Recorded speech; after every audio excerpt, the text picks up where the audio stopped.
Well, folks, welcome in. It is the CVC TV Game of the Week, and tonight, opening night here in the 2025 high school football season as the home Chagrin Falls Tigers take on the visiting Jefferson area Falcons right here on Chagrin Valley Conference TV. Again, Kyle Cornell, AA Anthony Alfred with you on the call for this evening in AA, a matchup between two teams, and it's a first ever between Chagrin Falls and Jefferson. Yeah, we're not joking at all. It is a first-time ever matchup. Remember, Chagrin, they won a all-CVC schedule. That's what Coach Scott talked about, so they're going to get that. 10 games, the CVC schedule. And then Jefferson, who just started in this conference a few years back, they're in for one here today. But I think we're going to see two really, really good standout football teams here tonight. Well, let's talk about, of course, the home Tigers first. Coming off a pretty good season, 6-5 last year, lost. Remember, it was back-to-back weeks at the end of last season. Berkshire, both by one score. It was unbelievable to think about what they went through to get to that point. And talk about, of course, Coach John Scott, too, now in his fifth season, 18-23 overall, but really starting to put the pieces together for this Tigers team. Well, remember, other than 2020, their first playoff appearance since 2013, not counting the COVID year.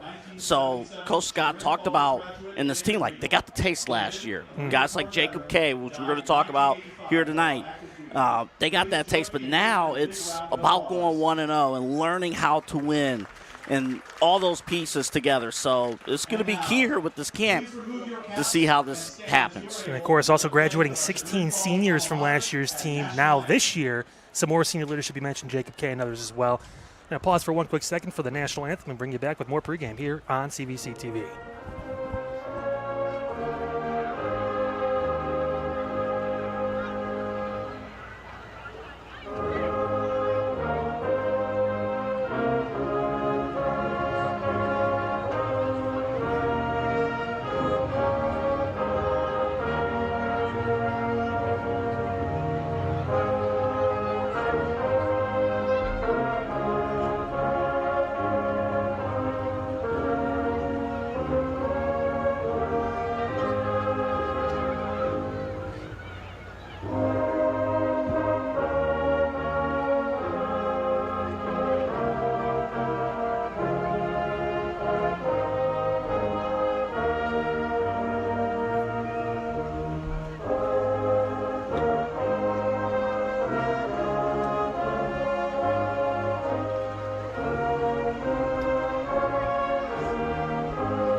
Kudos there to Chagrin Falls Band as they play us into week one of high school football action here on CVC TV AA. Living off and getting into the Jefferson Falcons. New head coach, first year, Jason Root. Not his first go-around with this team. He's been here before, but now back with this new club coming off a 3-7 season, trying to build on a lot of offensive success from last season now, trying to work on that defensive side of the football, too. So here's the cool thing. He's been with the Jefferson District. He knows these kids, 31 years teaching in the school. And what's cool, he told us before the game, his entire coaching staff, teachers. So they know these kids, not just on the field, but also in the classroom. That's huge. But we talked about it. This Jefferson team offensively, I think they're fine. I mean, the 3 games that they won, they scored 50, 50, and 44. 7 games that they competed in last year, they scored at least 20 points. So they could score. The issue, of course, is going to be the defensive side. And how much are they committed to locking in defensively? That's going to be huge. It really is. And I mentioned just focusing on a different kind of culture, a different work ethic that trying to reestablish this team. You mentioned just a few years ago, they were competing for state championships in the division. Now it's about trying to course correct and get on the right track and stay that direction and course throughout the upcoming 2025 regular season.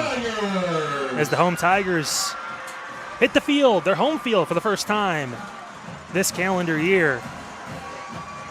And of course, AA talking about some impact players for today as Chagrin takes the field. First, we'll mention Jefferson and what they are looking to accomplish and who can stand out for this squad. So for the Falcons, we know obviously their quarterback, number 16, sophomore Mason Khalil, is going to be a huge factor. He did not play like a freshman last year. We had him on this channel, and he looked fantastic as a freshman against some really good competition. He's had some tough scrimmages coming into this first game tonight, expecting big things from Khalil in that offense. Yeah, remember when we had him a year ago, it was the day before the game when he was announced that he was going to be the starter.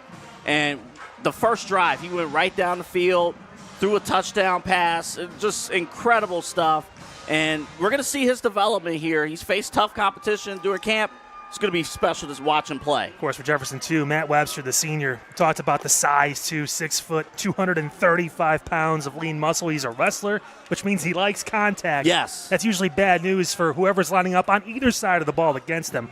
We'll see what Webster can do tonight as well. On the other side, for Chagrin Falls, and Jacob K. What a fantastic athlete he is, too. We'll talk about the dual threat. Coach Scott telling us before the game, obviously, trying to cater the offense more to his skill set. He is going to be a big factor not only tonight, but for the entire season. Yes, he will be. And dual threat on basically 1,700 yards in total offense, but he's going to be ready to go. All right, with that, we'll take a quick break, get a quick word from our sponsor, Ohio Media School, and then kickoff here from Chagrin Falls High School.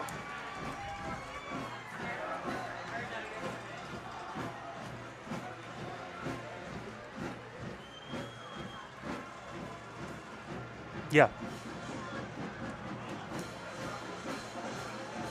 Do you want to learn how to be a producer, DJ, on-air talent, or influencer? Visit beonair.com and discover a media school that's changing the game. We have 7 campuses across the country, and you can graduate in as little as 8 months. No math or English classes here, just classes that interest you and give you hands-on experience with real-world professionals in the media industry. And there's financial aid available for those who qualify. Stop sleepwalking through life. Show up for your dreams. Visit beonair.com and take the free career assessment. beonair.com. And we are underway. The 2025 high school football season. Return up the right sideline. Still pushing through and breaking past the 50. Down to the 40. Inside to the 30-yard line. Down on a fantastic return by Chagrin Falls. Murray got the short return and took off.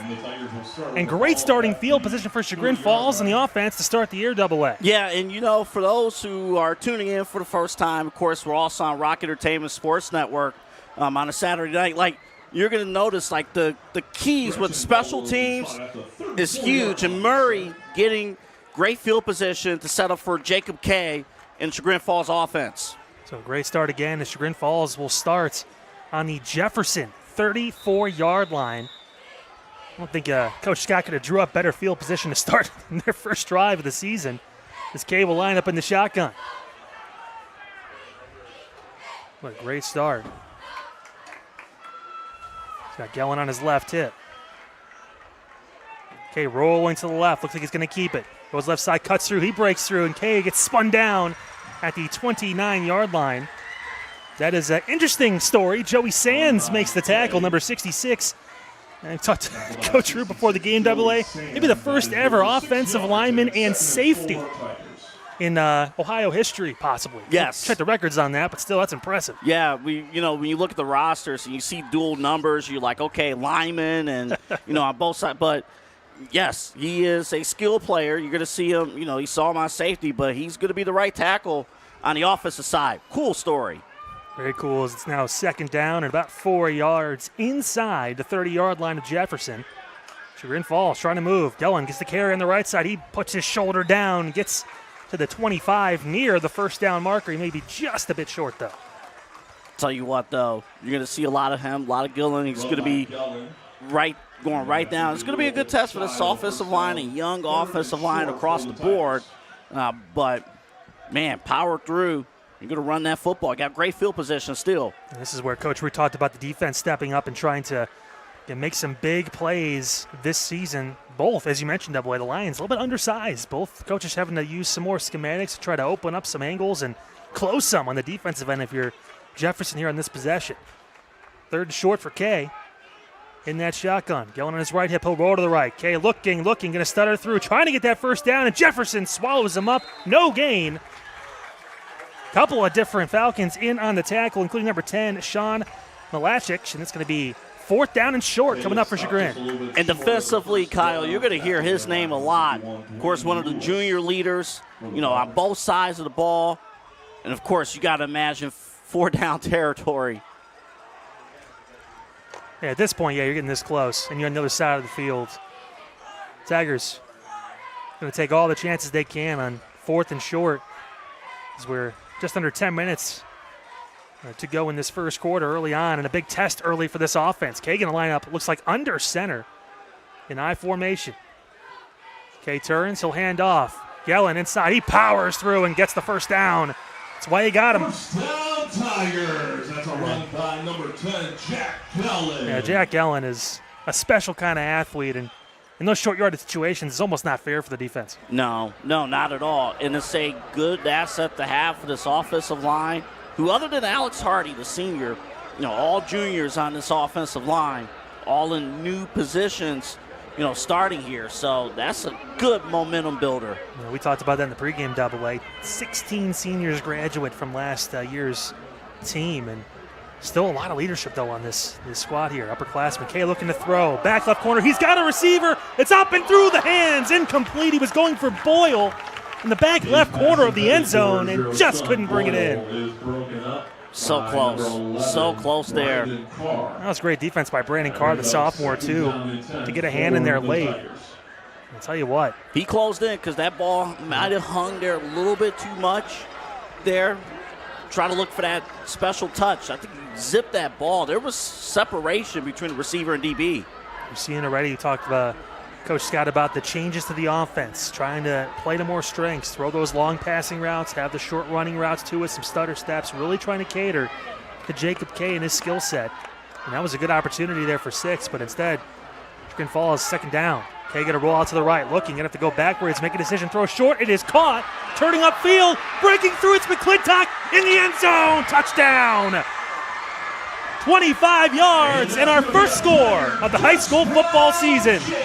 How about this? Look at the replay. And when you have to account for Jacob Kay, the quarterback as a running threat, good luck with containment and good luck, getting that route across. Good stuff. What a drive for Chagrin. Can we say the positivity of a fullback making that play? McClintock, the junior, unbelievable catch and run through. Separation from a fullback, 25-yard catch and run for the score. Chagrin strikes first here. Looks like we're going to have an interesting lineup here. 2-point conversion attempt. Quick pass to the outside. It is caught. Trying to break through into the 2, and it can't. On the far side, it's like Ash Martin, who's actually a junior, 6'3", 210 quarterback, stopped in there and just not going on that 2-point conversion. There was an illegal shift as well, which gets thrown out. And with that, the score remains 6-0 with 8:42 to go here on CVC TV in this first quarter.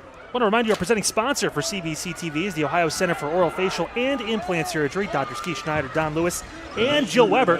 They handle everything from dental surgery and implants, corrective jaw and facial surgery, and trauma reconstruction for all of your oral surgery needs. Visit the Ohio Center for Oral, Facial, and Implant Surgery website at www.ohsurgery.com. And we're almost on the same page. I'm talking about Don and company, and of course they're announcing them over the loudspeakers here too. Yes.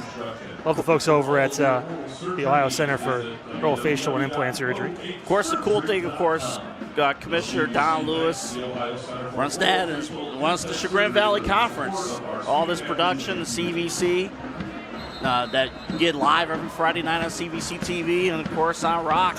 It's going to be a lot of good stuff. What a drive to start. Great field position. Yep, great drive for Chagrin Falls. Good field position, as you mentioned, and obviously converting a 4th down in that short drive double way to get the job done. And you mentioned it. Don't forget, our broadcast is going to be re-airing on Rock Entertainment Sports tomorrow. That's Saturday, of course. It's 7 o'clock. RESN is available on Spectrum across Northeast Ohio on Channel 979, in addition to free over-the-air access on Channel 22.1 across the entire state of Ohio. If we didn't catch you Friday night, hopefully we're talking to you on Saturday, too. Yes, a lot of great content over on Rock. And, of course, heard Chuck Kyle, Hall of Famer, on the broadcast on Thursday night at Avon. He's got a great last name.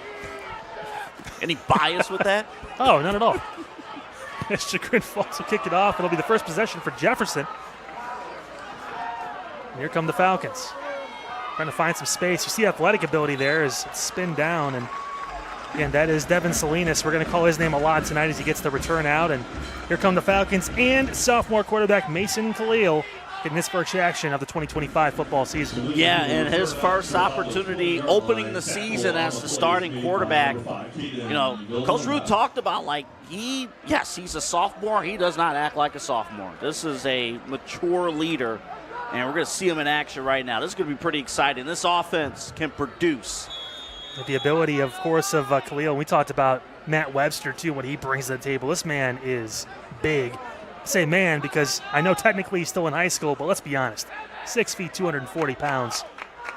He is a athlete, if ever there was one. A man in motion. Handoff goes to Webster on the left side, and it takes 6, maybe 7 black jerseys to bring him down. Webster gets a handful of yards on first, and it's going to take an army to bring him down tonight. I think obviously Coach Scott let his defense know, hey, gang tackle if you can. Oh, you have to. In fact, that's textbook. That's what you have to do there because Webster's going to be a threat. You know, so you got to be right there, pursue. Don't second guess either, especially if you're the linebackers. That's a 2nd down and long. Coming up for Khalil and company.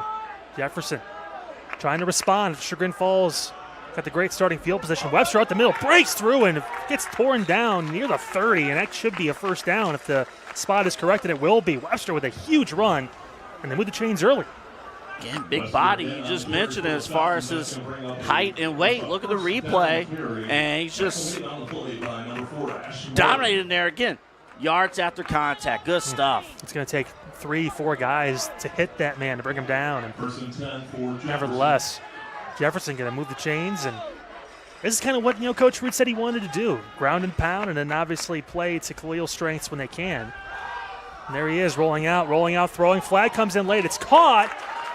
We'll see what the flag is, but it looks like it's in the area of holding. It's a good catch to McClasick, but that is going to be against Jefferson, so dial it back. Big game gets omitted, and they'll have to replay first down. Yeah, you're going to see the right tackle just holding on just a bit too long.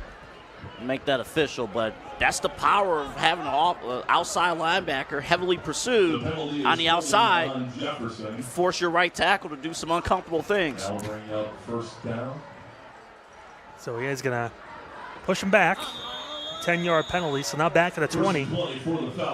Almost where they started. So they got a first down, but it essentially got negated. Now it's 1st and 20 for the Falcons. I mean, the message all throughout high school football, of course, limiting penalties. Every coach in the state is talking about that this weekend. Khalil, 3 wide to the right, looking going to be a screen pass off to Salinas. He's going to get blown up immediately at the line. What a hit on the inside by Agili Tenebria. Pass was complete from Mason Khalil. Khalil completes his first pass double A, but for no yards. Yeah, and That defender did an unbelievable job reading the play and reacting quickly. For the Falcons. So second down. I think they may have actually gave him a yard on that play. A little bit of forward progress, nevertheless. Still a long way to go for this Jefferson offense. Almost halfway through this first quarter, 6-0. Chagrin Falls with that lead. Going to be a keeper. Going left side, breaking through. There's another flag that comes in and gets pushed past the first down marker. It was a great run out by Khalil, but that one may get negated too. I think it will be. And talk about the youth, the inexperience possibly coming into play a little bit for this Jefferson offensive line, trying to hunker down and make some plays, and they're getting out there, but again, back-to-back penalties on big plays in this opening drive for the Falcons, hurting this team. Well, this defense is going after Jefferson hard on the perimeter, forcing these holding penalties.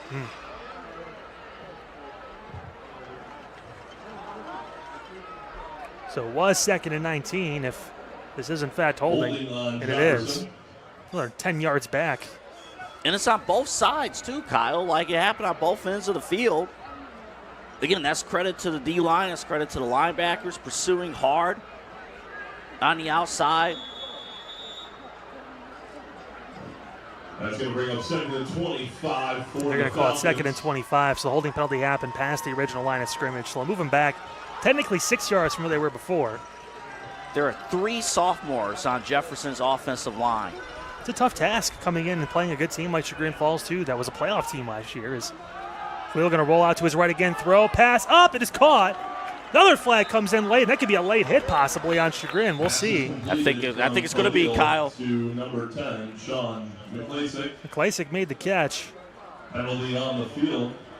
And yeah, that's going to be roughing the passer, I believe. So some yards coming back to the Falcons here, Double A. Can't you tell it's week 1? I mean, can't you tell it's week 1? You're trying so hard to get the call. Yep. And that will be a roughing call. So all those yards that Jefferson lost originally, well, they got him back and then some. So there you go. Unbelievable. It's amazing how the game evens out sometimes. It's amazing. You think about like halfway through this quarter. I mean, this drive it seemed like it's taking forever just because of the penalties. Remember, Chagrin Falls started on the Jefferson 34-yard line on their first drive due to the big kick return from Murray. Here's a handoff. Webster up the middle. He breaks through, trucking down, gets past the 45-yard line. They're going to call him down at about the 45. So Webster with another solid run of 5 to 6 yards. But this is what Webster can do, and this is why the penalty against Chagrin was a hard thing to swallow if you're a Chagrin Falls fan, because now they can go back to their offense, and utilizing Webster will work at the beginning of this drive. Instead of third and what would have been probably about 15 yards, it was a first down near midfield almost after the penalty back on that roughing call.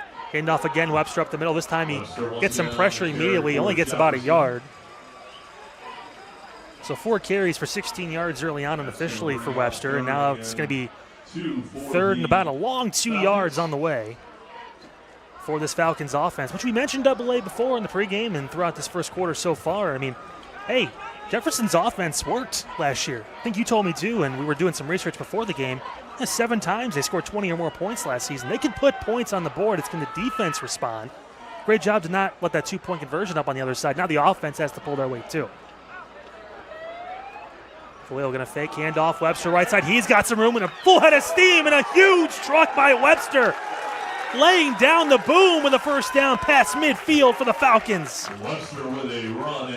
If you want to know how to run the football, just watch this.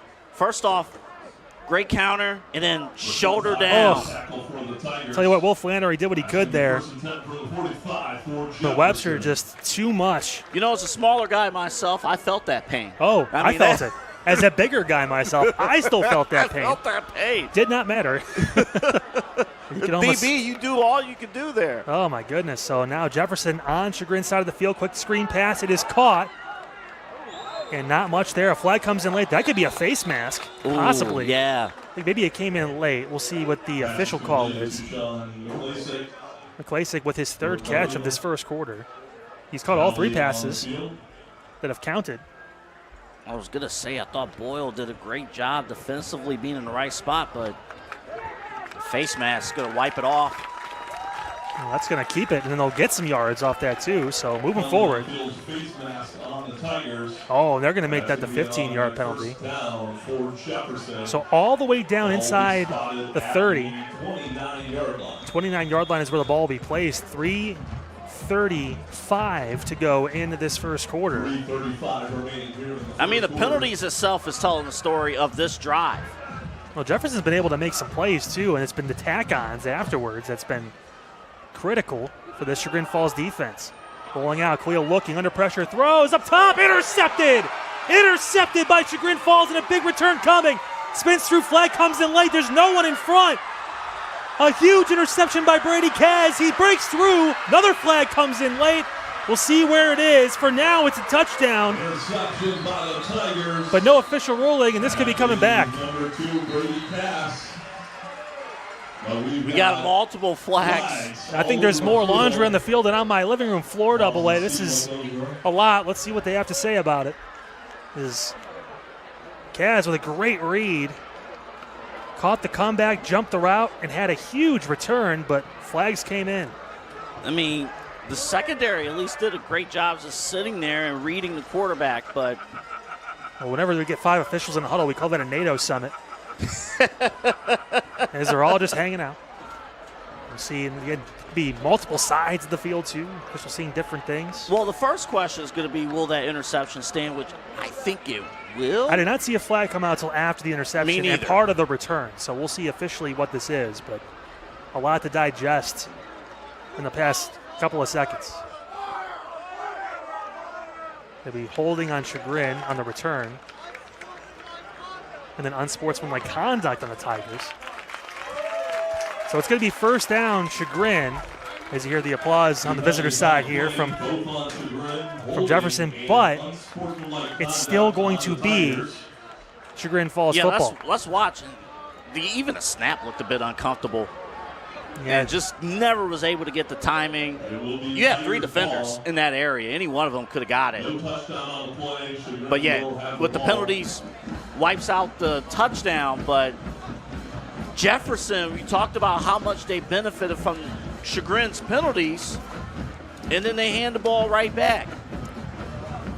A chance right now to talk to you about Greeny Sports Cards, the largest producer of sports card trading shows in Northeast Ohio with 5 locations and growing. Their next show, September 6th at the Kirtland Senior Center. Of course, you can see all their shows online at their website. Just go to greenysportscards.com. That's greenysportscards.com. And now the Tigers going to get moved all the way back. Looks like to their own 15-yard line. So the interception, it could have been for a touchdown, gets brought back a long ways, about 85 yards. Well, remember, if you're counting that. With this being Chagrin's second offensive possession, where did they start the first go-around? What, the 34? Well, we're evening it out a little bit. Yeah, they started on the Jefferson 34. Now their second offensive possession comes on their own 15-yard line. Is now Jacob K. and company get a chance again to extend their lead. 6-0, 3 minutes to go in this first quarter. The Tigers forcing a turnover on defense. Can the offense bring the heat? Bit of a handoff on an end around and met through and trying to work past on the carry, I believe, was Murray. And he maybe got back to the line of scrimmage there. Run by Will Murray. He's going to lose the yard. And that was a great job defensively, containment. Number 2, Mitchell Lundy. You're going to see containment and the importance of containment on both sides for both teams. A senior for Jefferson, Mitchell Lundy on the tackle there. One of the senior leaders on this club. Now this is going to be important for Jefferson's defense, Double A. Obviously lost a little bit of momentum. The offense had something going there for a second. Can the defense hold up their own here too? Get the ball back in the hands of Mason Khalil and company. Okay, again in that shotgun, going to look to pass. Quick to the outside. It's thrown. It's caught.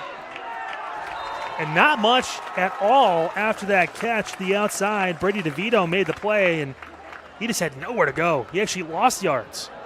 Yeah, a couple of passes from K have kind of hung there. That's one in particular. You just want to zip over to your receiver. Because that didn't happen, that gave the defender enough time, more than enough time, to set his feet and make the tackle. So right now, Jefferson's defense answering the call after the turnover on the other end. Paxton Fritchie makes the tackle, one of the sophomores. Defensive back, great closeout by Fritchie on the defensive end, and now it's 3rd and long for the Tigers. I want to see what kind of pressure Jefferson brings here. Of course, this is going to be very important. Looks like we've got man across the board here. Good trust. Here comes Kay looking to pass, taking a shot down the left sideline. It's up, and it's almost intercepted. Salinas was there, taking a shot for Brady Kaz, and 4th down on the way. I imagine the punt unit going to take the field for Coach Scott and the Tigers. Well, after all the penalties and everything, field position matters. And Jefferson's defense looking for positive momentum this season. Huge, huge stop defensively. It's a big deal as the turnover doesn't end up haunting this Jefferson team. In fact, depending on where Salinas gets this punt return off, they may have some really good field position again to try and even this game up at 6 apiece. And it was Salinas last year in the game that we had against Madison who scored that touchdown, that opening drive. Back to the return for the Falcons, number 9, Devin Salinas. So Will Flannery going to line up to punt the ball away. And he will. Line driver going to bounce and take a clean bounce. Oh, it's up in the air. It's stopped. It's off for grabs. I think Chagrin maybe got that. And it did. Salinas tried to catch it on the run. And that is a huge, huge mistake. Number 0, Sean Boyle on the Sean Boyle, the senior, gets there. It was a good punt. It was actually taking a bounce for Chagrin, and Salinas tried to catch it with one hand behind his back, essentially behind him, to go and take the momentum. He overran the ball, couldn't bring it in. And AA, this is where we have special teams talk with Anthony Alford as you give the young man some advice when it comes to those. Yes, yes. For the first time, for those watching on Rock Entertainment, advice here from AA. You always want to protect the football on special teams. That's job number 1, 2 through 20. And when that doesn't happen, that's the worst case scenario. That's tough. And this is the worst case scenario as Kay and company going to have the ball near midfield now after the defense stood their ground and forced them backwards. Kay under pressure rolls out, evades one, throws it up. No one there. Looks like maybe DeVito was supposed to be in the area, but now going to be 2nd down. And again, out of the tackle box, so it's in good shape there. The pressure's locked in. But man, I mean, the story of this first quarter, field position and penalties. That's really been the story, and you can't help that, like, Jefferson defensively got that stop and then get the turnover. Chagrin Falls has another opportunity. Now 2nd down and 10 from the 49-yard line of the Tigers as Chagrin Falls tries to capitalize on the muffed punt. Kay getting that shotgun, going to hand off. Working through is Gellin, and he gets maybe 3. Gain of 2. We've got a flag on the field. Now, flag coming in late. And usually when it's late, there's some extracurriculars going on. We'll see what officially happened here. Both teams, a little chippy. Mentioned the first meeting between these two ever. So you got 2 teams that are tired of camp, ready to face other opponents. Maybe taking out some frustration on other opponents. But you're going to hate looking at the film. I mean, you're going to see it right here. I mean, you're going to hate when it's, like, all preventative.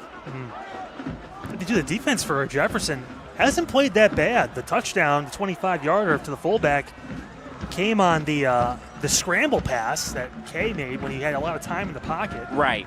As that is going to be against the Tigers. Well, I'm more concerned, actually, with Jefferson about the special teams because the defense, they've been put in bad positions because of the special teams, even with the opening kickoff of this game. Yep, big return to start the game that led to Chagrin Falls getting those 6 points you see on the docket here. This is going to be 3rd down for Chagrin Falls. Surprised they lost the down on that. It was 2nd. It's like 3rd and 23. This is a long way to go for Chagrin Falls, Jacob Kay and company. But we saw Kay the previous drive. He can put the ball in the air, so DB's got to be careful. He will take that shot. Kay dropping back to pass. Pressure, short pass, incomplete. He was trying to go quick to Charlie Stewart. That ball falls at his feet with 13 and a half seconds to go. 4th down on the way, and that means another punt. You'd imagine here for the Tigers. He was trying to go for an inside screen there. And Salinas going to be heading back again this time for the punt return. And I imagine there was a talk with Coach Root. If you can't get to it in front of it, let it go. Well, at least he gets another opportunity. That part's good. And that is the beautiful part of this now as punter heads out on to the field. Robbie Quinn, the junior. Didn't punt last time. They actually had one of the skill players, Will Flannery, punt the last time. Now it is the actual punter. He boots it away. Ball comes through.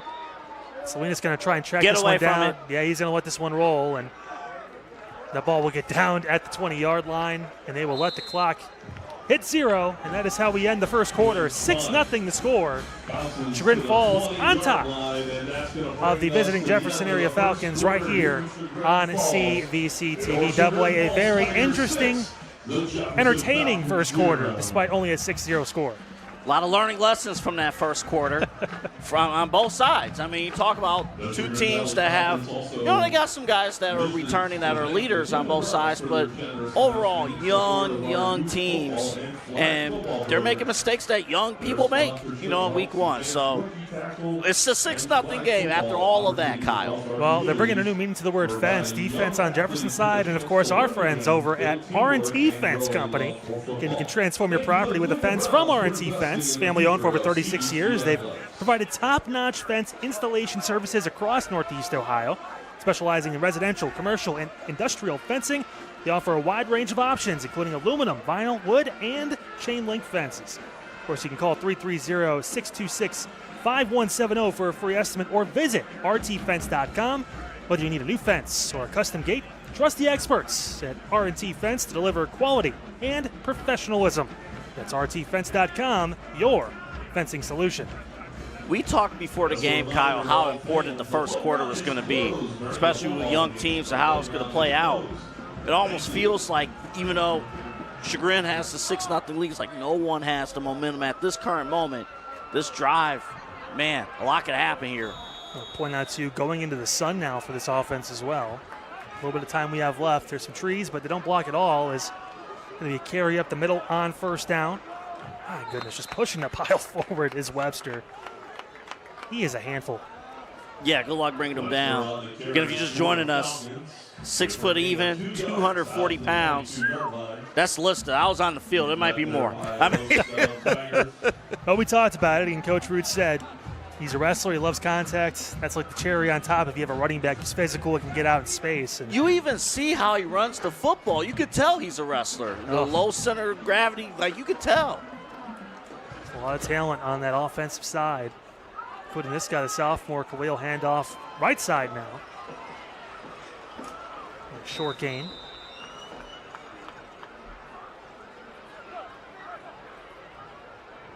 It's going to be interesting now coming up on this 3rd down. What Chagrin Falls is going to do here, kind of locking in defensively. We haven't seen on Jefferson's side the receivers really shine here. So imagine a throwing situation here on a 3rd and 7. How it's going to be defended. We see McClasick be the only one that really gets the ball thrown his way to this point. We know Salinas has made some plays. A couple different skill players on the outside. Look at Webster lining up far wide left. It is Salinas on the end around. He takes it. He's got some space. Salinas turns the corner. He's still on his feet. Salinas spun down out of bounds past the 45-yard line. The explosiveness of Devin Salinas on the play with a huge 23-yard gain. Coach said we're going to see a ton of Salinas all over the field. The athleticism. We saw it last year. He has greatly improved. And, again, the thing is, even if something happens, something that you don't like, you still got to go out there and perform. And Salinas stepped up there, getting the first down. And technically, that's a forward pass, too, because it was a pitch. So Salinas gets A huge play. Khalil going to fake, keep it himself. He runs inside. Maybe a miscommunication on the handoff, and Khalil able to get back to the line of scrimmage on the play for 2nd down and 10. One of the guys who made the play defensively was Cole Kramer. And I'll tell you. McClintock in there too, but Kramer is another guy we've seen on the football field, the basketball court, does a little bit of everything. He's an athlete. He can get after it. Of course, directing traffic there on a linebacker core. Great linebacker core that Chagrin Falls brings to the table. And so Khalil in the game so far, 4-5 for 37 yards, an interception officially. Webster with the carry at the middle, just lowering the shoulder and gets past midfield. Just past it. About 6 yards for Webster. Every time lowering his shoulder. It's so hard to stop that. No, yeah. It's like a old school fullback. We talked about McClintock, and he caught the touchdown earlier, but Webster is like built like that old school blocking fullback, except he has the ability to get out in space, make plays. He lined up wide as a receiver. He lowers his shoulder a little bit. You know, think of guys like Eddie George, think of Allstott. Like, he lowers his shoulders like those big guys that you used to see back in the day. And Jefferson going to take a timeout here at midfield. 9 minutes to go in this first half. 6-0 Chagrin Falls with the lead. Hey, don't forget, this broadcast, if you couldn't catch it on Friday, tonight of course, you can see it re-aired on the Rock Entertainment Sports Network tomorrow. That's Saturday at 7 o'clock. Or if you are watching on Rock Entertainment, welcome. Glad to have you with us. Again, RESN is available on Spectrum across Northeast Ohio on Channel 979, in addition to free over-the-air access on Channel 22.1 across the entire state of Ohio. We are very grateful to join this whole endeavor to bring more high school sports to your screens. Amazing. Again, 80-game schedule that Rock Entertainment Sports Network is bringing to you. A ton of partnerships. Of course, they're producing live games as well. And hello, we're part of it as well there. So happy for you guys to be with us. This conference is unbelievable. It really is. A lot of great talent across all of Northeast Ohio. 25 teams. Of course, highlighted by Kirtland and Perry, two teams that are perennial state championship contenders. Just a year removed both from winning their own right. As now Khalil takes the ball on 3rd down, tries to sprint through and had nowhere to go. And now decision time for Coach Root as Khalil loses a yard on the play. I think you need to punt. It's still a one-possession game, yeah. I know punting is frowned upon in 2025. You know, if you watch the big boys, but you're playing a field position game. Your defense, as you've mentioned, Kyle, Jefferson's defense has played well to this point, so put trust in their defense. Let them play long field. I think it's going to be another timeout by Jefferson. And Coach Root walking onto the field. There'll be an alignment issue there as well. And this is the thing. So Salinas is the punter in this situation as well. And you have to know about that speed. If he sees something when he gets that snap, he probably does have the green light to take off. So you got to be wary of that if you're the special teams for Chagrin Falls. Definitely. Now, one of the things, for those of you who have been watching on Rock throughout the day and throughout the weekend, you probably noticed that all throughout, week one, a lot of timeouts are being burned because of penalties, but because of personnel issues, like either one guy's out there is not supposed to be out there, one guy's missing, from particular packages. So that's a week one thing across the board, and that's why Jefferson has already burned 2 timeouts. I got to try and figure some things out, and that's what the first few weeks of the season usually are. It's a lot of just getting the formations down, getting used to those game reps. A couple coaches tell us last year, AA, that the season didn't start for them until about week 5. Yeah. And they got halfway through is when you really knew about your team, what to expect.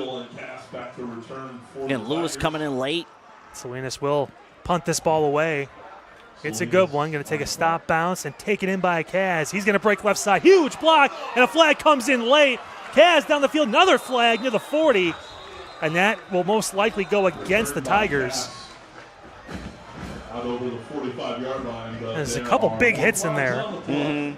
I'm sure if you're your Coach Scott, you love the physicality, but at the same point, you want to make sure we can keep that laundry in the pockets, not on the field.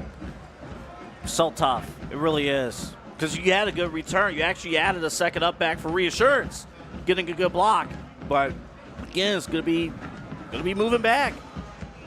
So Kaz got near midfield on that return of the punt. He had space. Kyle was did. there. He did. It was just some hits on the back end that may cost the Tigers really good field position to start this drive here. And again, this is week 1 for the officials too. So obviously working through the communication and having those talks throughout.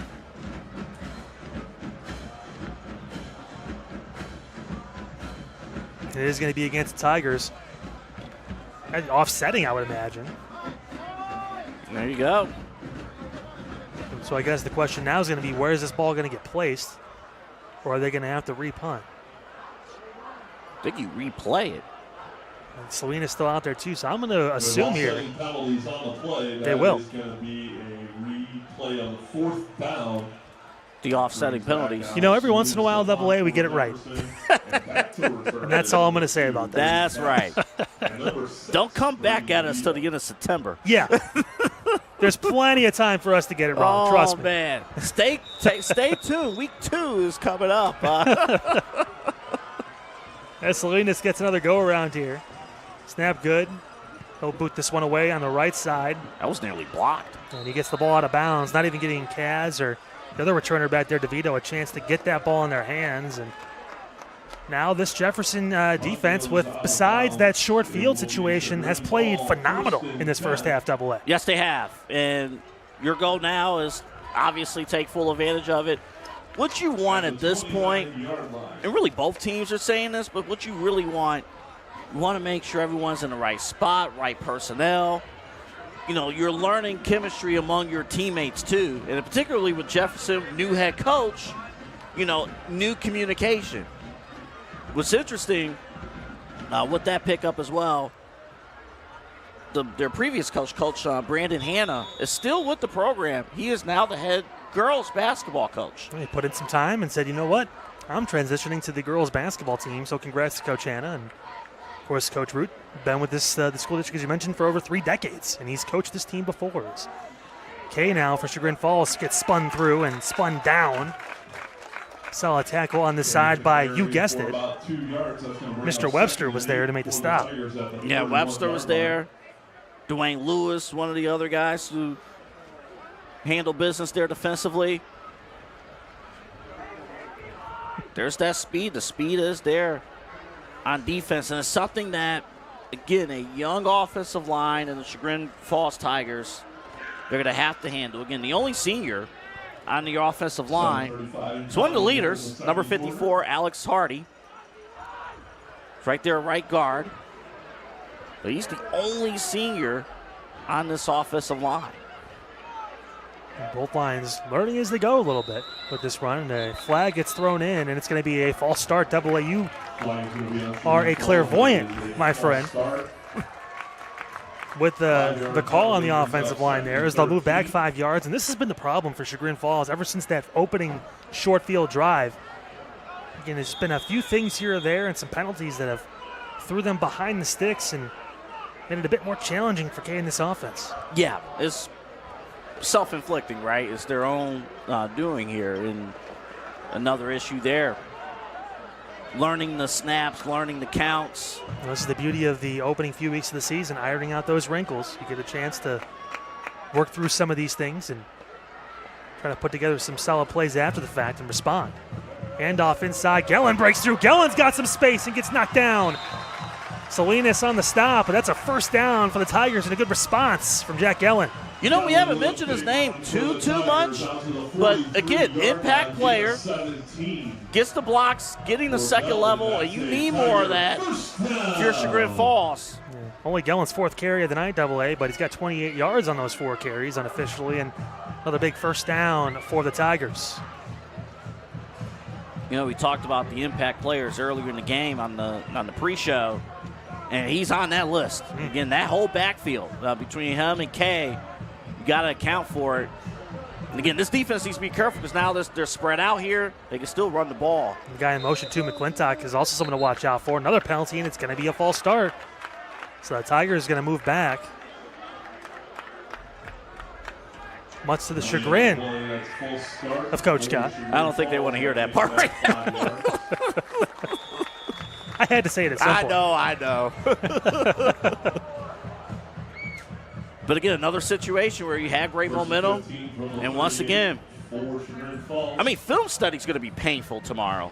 You know, for both teams. I feel like usually after week one, it's painful. It usually is. There's no worse film study than week one film study. It's terrible. You've been in those meetings, you know. Well, dump-off pass is going to be caught by Gellin. He's got room. Great play by Kay. Stays on his feet. Gellin works through. Gellin breaks on the inside. Fumble on the ball. It's on the ground and recovered. It's recovered by the Falcons. Right place, right time. Mitchell Lundy gets the ball. Let's watch because the run was fantastic until the end. What a great dump-off, too, by Kay. Feeling the pressure. It's a design screen. Gellin almost got away with the block in the back. Yeah, and again, Gellin just didn't feel the pressure behind him and loses it. And again, the defense.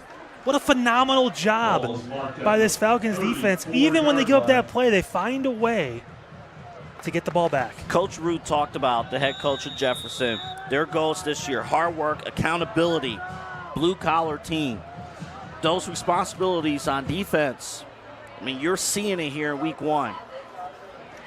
Now, again, can the offense, which was the strength of this team all of last season, can they get some points on the board before we go into halftime? Handoff, Webster, left side. He's got some room. Webster breaks through. Look at, he can't go down past the 50. Matt Webster, a huge run. When this guy gets to second level, you're in a bit of trouble. Oh, my And a goodness. great kickout block there by the lineman, 57. And just driving through. Yards after contact, again, 5-6 yards of carry after contact. The sophomore Austin Witzke, 57, with that huge block. And I'll tell you what, Double-A, impressive run by Webster. He's got over 50 yards in this first half now against a good Chagrin Falls defense. Could be a big year for Webster behind a younger offensive line, but I'll tell you what, it's almost like you have a lineman running. It's going to be a pass on a handoff. They got a receiver breaking his Salinas. It's caught. It's caught by Salinas. He's in. Touchdown. Devin Salinas. A huge play. 47 yards for a touchdown.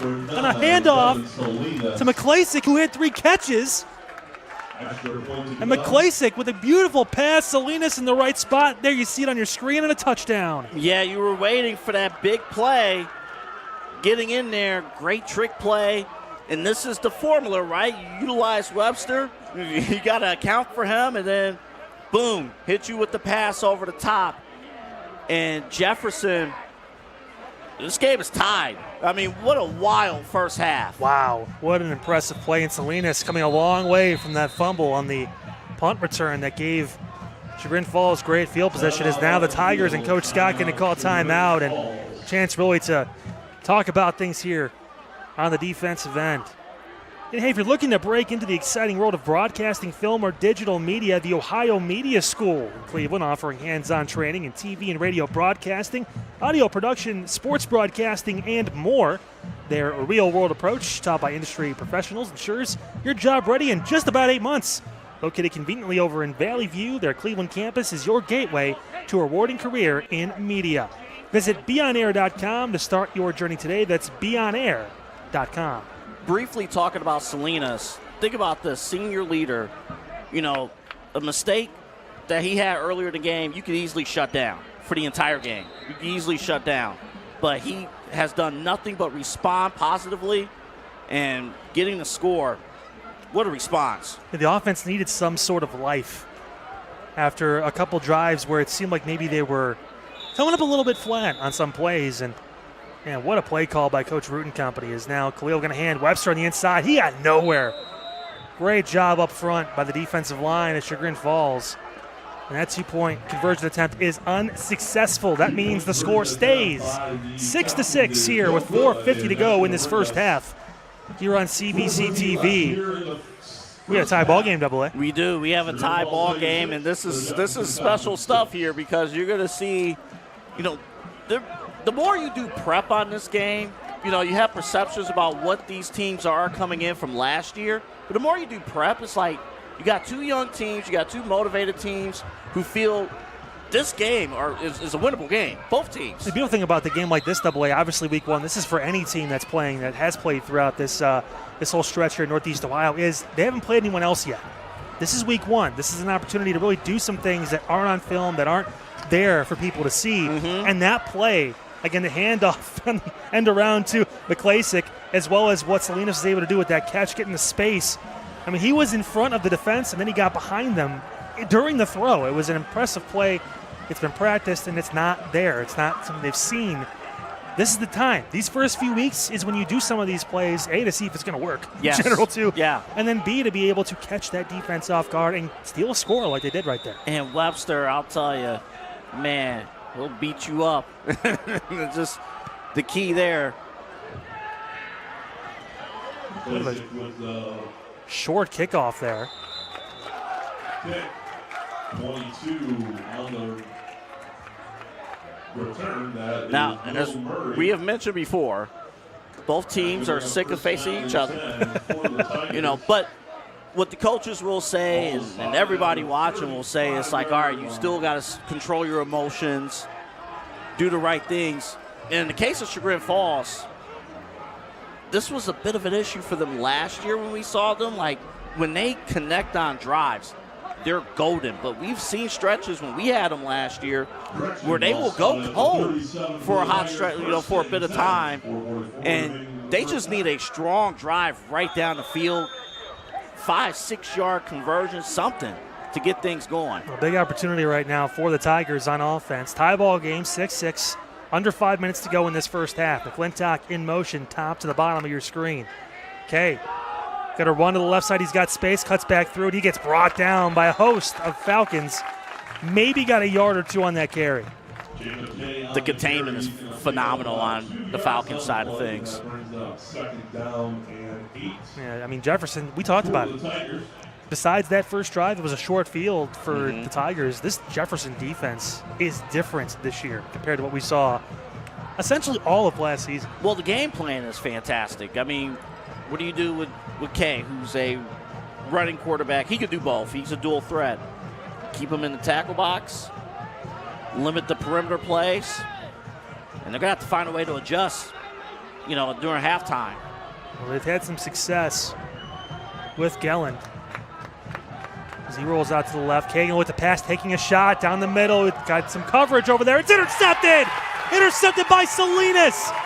He breaks through, and Salinas gets brought down at the 40. Took a shot, and Devin Salinas is having an incredible game. It started with a muffed punt. Now, a huge touchdown catch and a big interception on defense. I'm telling you guys right now, if Jefferson ends up holding on to win this game, Salinas is in the running for player of the game. And it will probably be one of the most unique player of the game recipients because part of it is overcoming adversity. And he's doing just that. Again, another drive where Chagrin just cannot get things going. And Jefferson defensively, you couldn't say this last year, you couldn't say this the year before. Jefferson defensively is making the team pay. They've been, to this point, the superior defense, and how they've played consistently throughout the game is, again, here we go. And in motion, handoff, across the field. Lundy, he breaks right side and gets spun down. Great stop on the far side of the field by Cole Kramer. Yeah, he did a great job there. One of the other things that happened, too, defensively, you had a low snap. So that affected the timing a little bit, and the defense took advantage. Kaz and, of course, Kramer over there. Hear those names a lot, and it won't even be just now. It'll be during other sports seasons as well. That's right, and we'll have it for you. Of course, remember Spencer Cass. He was a senior last year, and now you got Brady Cass. Just keep on coming. It's the beauty of these teams here. You see families developing here. It's Khalil with the carry. He breaks through on a keeper and gets a solid gain.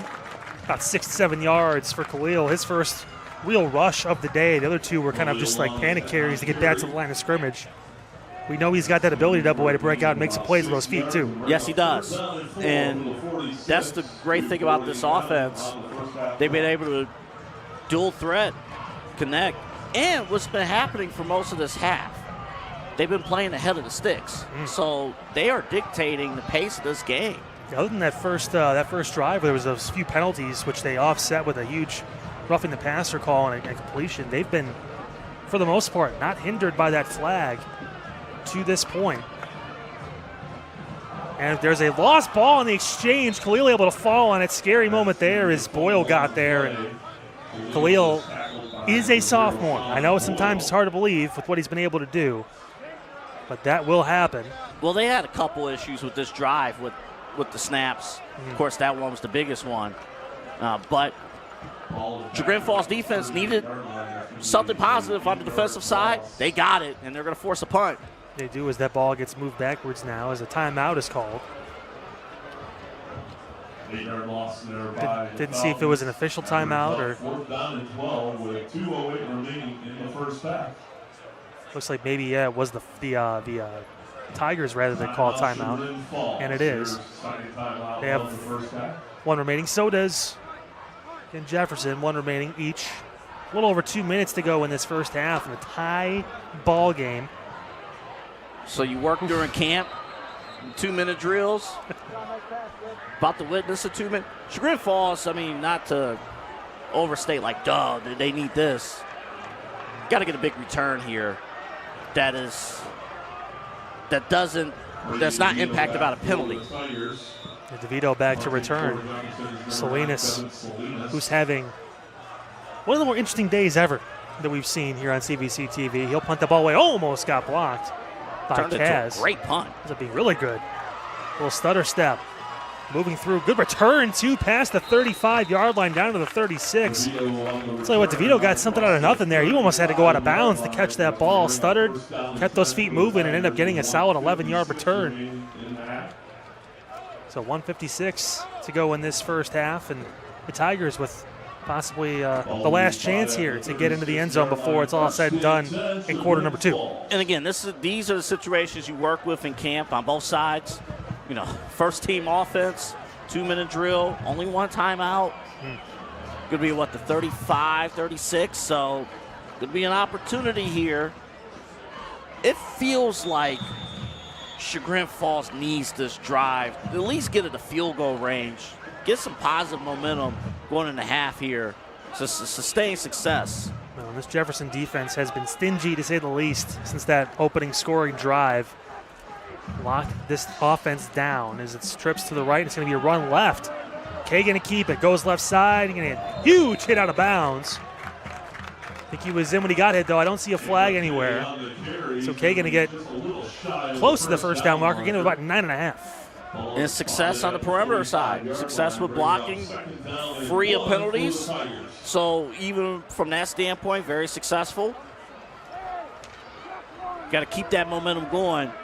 And now defensively, even for Jefferson, as great of a day as they've had defensively, they're going to get pressed here. So they got to still lock in on their assignments. 2nd and 1, 45-yard line of the Tigers as Chagrin tries to end this half on a high note offensively. Throw, Kay caught near the sideline.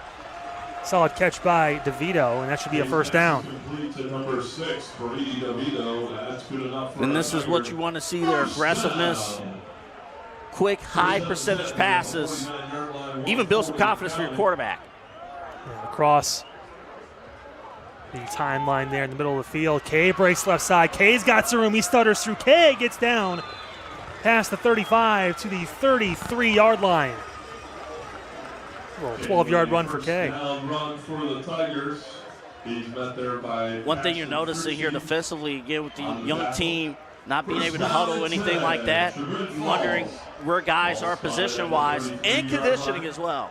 That's where it all comes into play, all those two-a-days. Everything else is Kay going to take the snap again, run left side, spins through and goes down just past the 30 to the 29-yard line. 4 more yards for Kay. Much more active running the football in this 2-minute drill. Definitely. And, again, they're running a no-huddle. But it's not like overly fast here, but it's a forceful pace here with a minute to go. And as the clock continues to tick away, Chagrin Falls in positive territory. Gellin gets the handoff left side, spinning through and got past Salinas, who came in and forced that ball behind the line of scrimmage. He may have got back to it, but Salinas is flying around. Yes, he is. But now with the clock stopped, that might actually help the defense a little bit, even though it started at 7, because now they can actually huddle up, get into kind of rest for a hot second. Now, both teams still have a timeout as well, so if Coach Scott needs to call when he can, but in this situation, you do get a few seconds here, Way to do that. And we got to talk about Devin Salinas, too. Fired out of a cannon on that play, even. I mean, to have that early miscue and to respond the way he has, again, this is what the entire team, Coach Root, talked about when it came to changing the culture. Salinas has been a big part of that tonight. Here comes Kay right side, under pressure. He is facing it. Kay stutters back, throws it, back foot up. That ball looked like it was caught. Yeah, he got it. And Kaz, I don't know how much he got on that one, but Kay somehow found a way to get rid of the football. But yeah, still going to be 4th down. Yeah, maybe got a yard or 2 on that completion. I'll tell you what, that play could have been a lot worse for the Tigers. Getting out of that position, he had defenders around there too.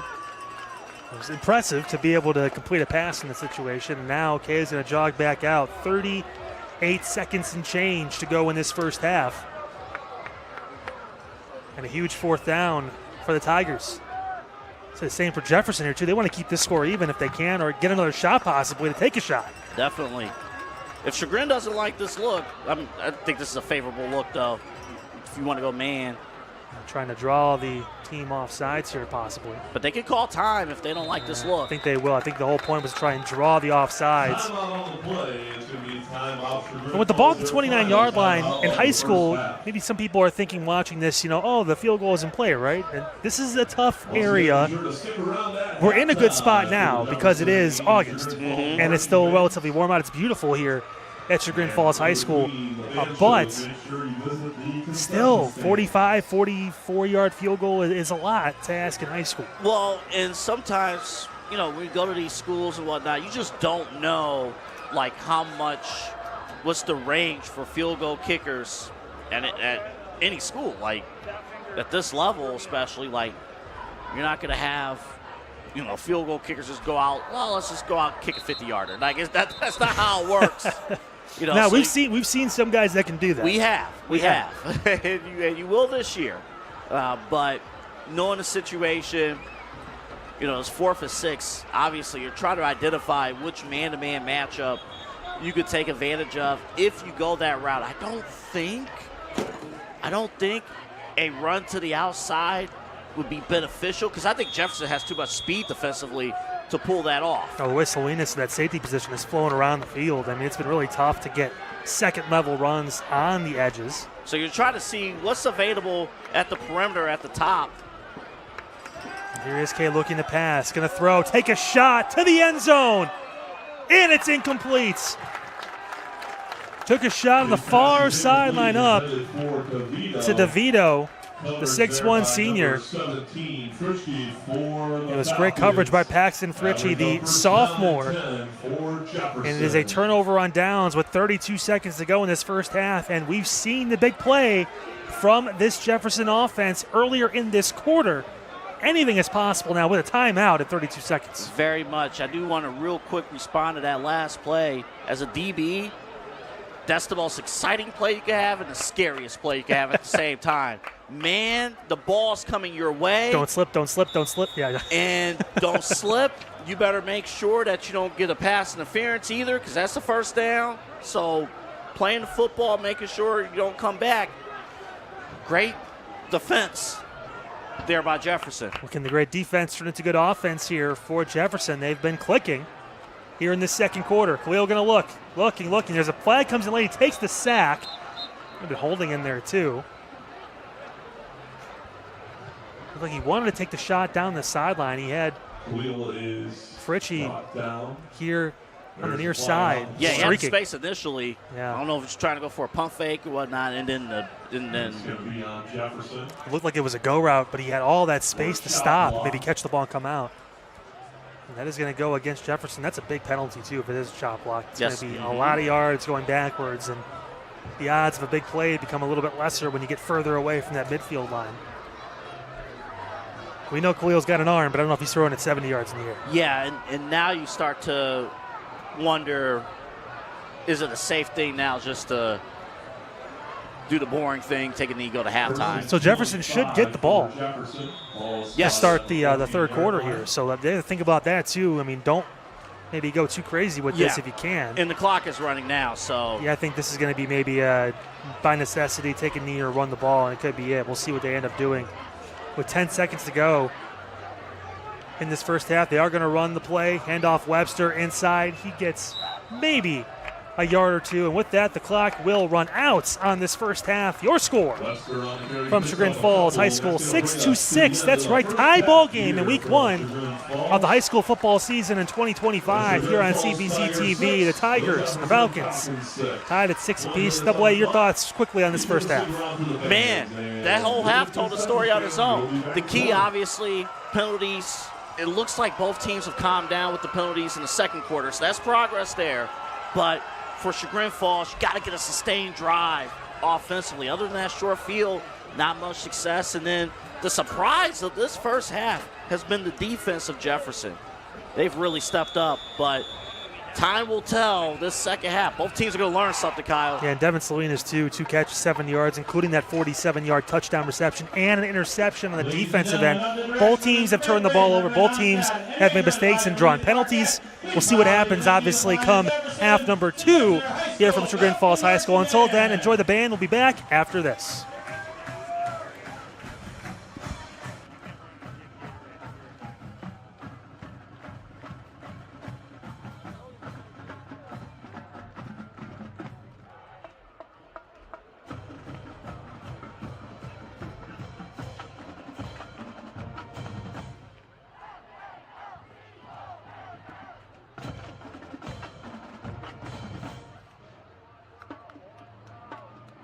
This year, the Falcon Band is celebrating our brand new uniforms with a show we're calling Back in Black.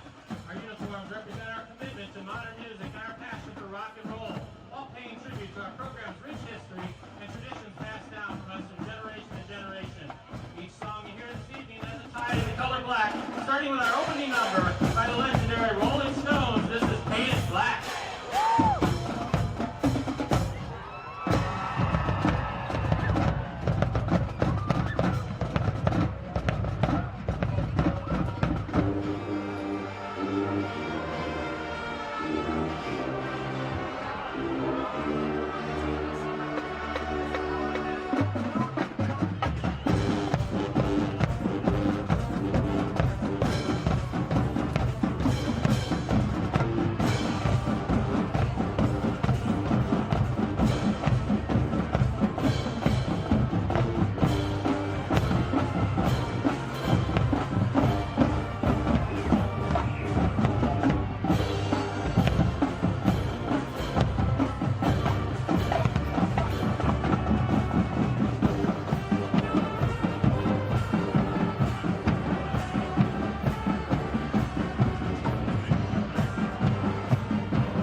Next, we feature our fantastic Falcon majorettes with one of the most recognizable guitar riffs in rock history. Released in 1980 as a tribute to the late singer Bon Scott, this album became one of their best sellers ever. Over 40 years later, that opening riff still gets heads banging worldwide. Get ready for the title track to our show. This is AC/DC's Back in Black.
We close our show tonight with a true heavy metal anthem. For over 50 years, Black Sabbath's thunderous riffs and fearless message have inspired rock fans around the world.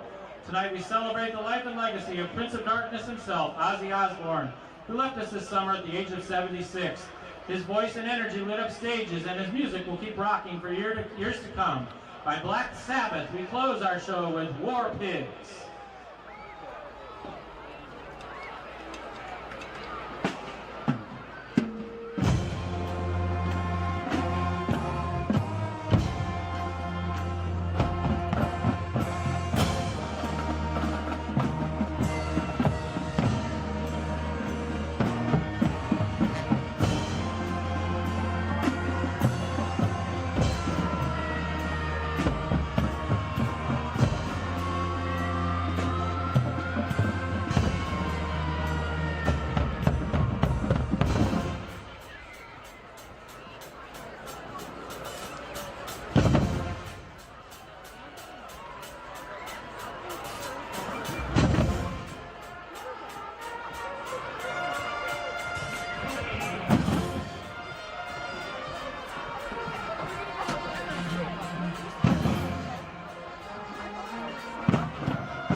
once again, the Jefferson High School Falcon Marching Band. On behalf of the Falcon Band and our directors, Mr. Brazier and Ms. Onstad, we thank you for your support. Hope you've enjoyed tonight's show. We'd like to thank Chagrin Falls for their hospitality this evening and wish everyone involved a safe and successful season. And as always, go Falcons!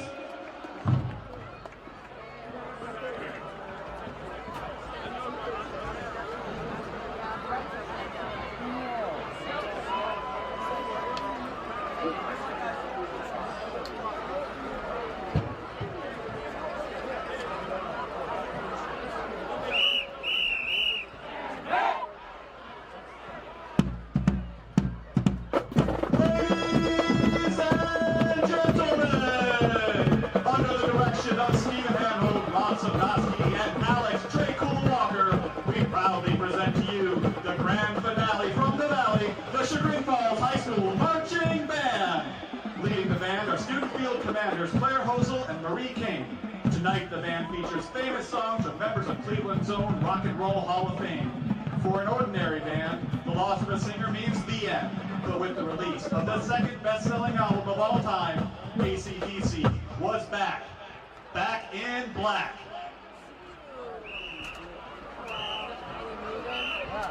Yeah, I was going to see what was over there.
In 1994, they hit the charts with Dookie, and just last year, they released their 14th studio album. After 38 years, doesn't Green Day deserve a holiday?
records off the shelf, dance like a young Tom Cruise, and listen to Bob Seger's old-time rock and roll.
Our final song has been performed and parodied by many, but it only belongs to one. Put another dime in the jukebox. For Joan Jett's I Love Rock and Roll.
On behalf of the Chagrin Falls Marching Band community, thank you for your support. Good luck and go Tigers!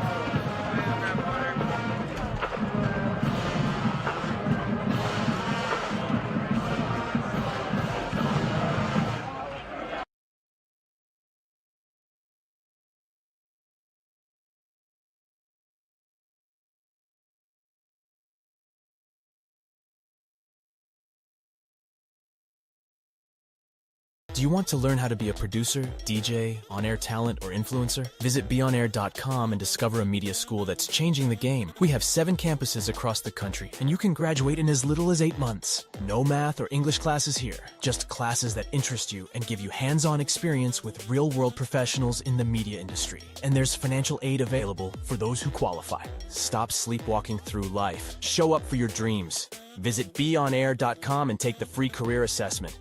beonair.com.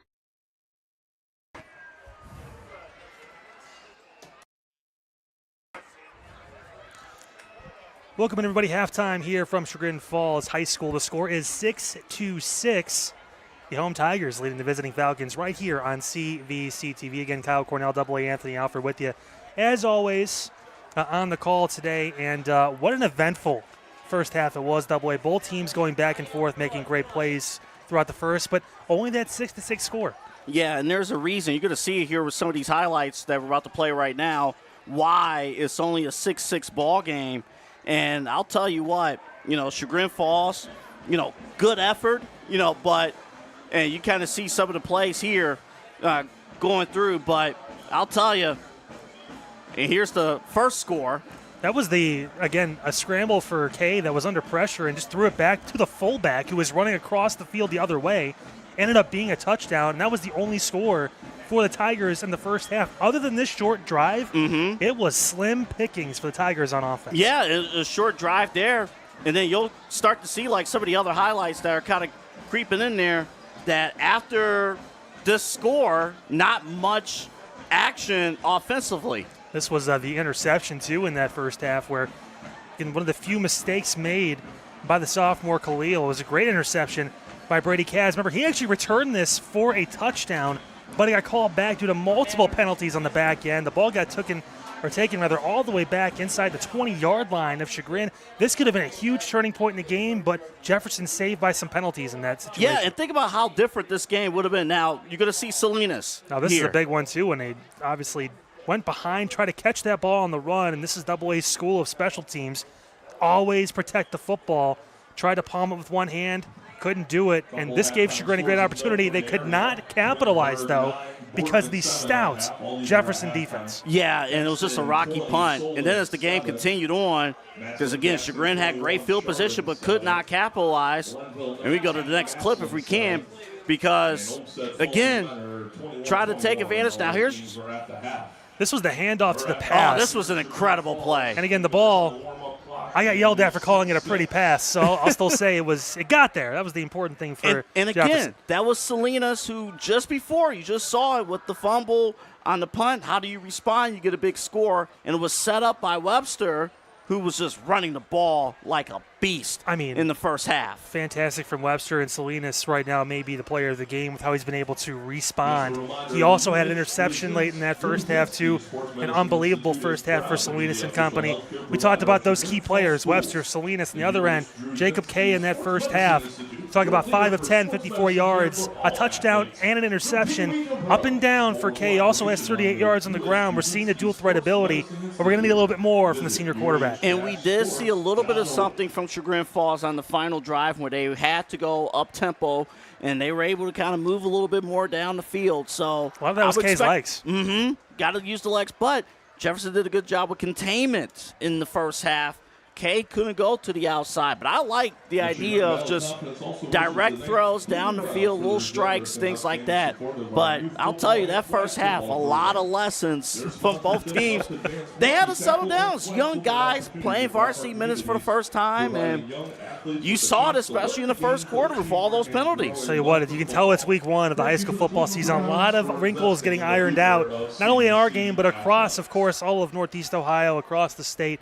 As we welcome in high school football back on our airwaves here on CVC TV as we get ready to kick off the third quarter of action here from Chagrin Falls High School. Again, tied up 6-6, the Tigers and the Falcons, right here on a CVC TV. And, of course, a great time to present our presenting sponsor of the program today on CVC TV, the Ohio Center for Oral, Facial, and Implant Surgery. Drs. Keith Schneider, Don Lewis, and Jill Weber. They handle everything from dental surgery and implants, corrective jaw and facial surgery, and trauma reconstruction.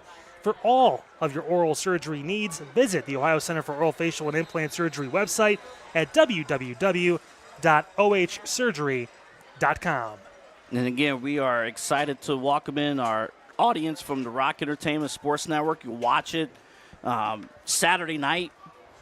Yeah, so if you're watching Friday and you want another peek at this, of course, you can check us out. Channel 979 on Spectrum, as well as again, free over-the-air access on Channel 22.1 across the state. Still an impressive showing tonight, and if you're watching us here on Saturday night, well, again, welcome. You're about to see a great second half here from Chagrin Falls High School on CVC TV. Tigers won the toss, or they lost the toss, rather. They actually got the ball because it was a deferment from Jefferson. So now The Falcons are going to receive the second half kickoff to begin play in the third quarter. And Salinas will be the one to return. He is that deep. That ball over his head into the end zone, and we have our first touchback of the 2025 season. Probably for the best, keep it out of Salinas' hands, and now here comes Khalil and company for the Jefferson offense. And this is the fun part for the coaches because the adjustments, and I believe we've not heard anything differently, that this is the first time these two teams have faced off, period. Yeah.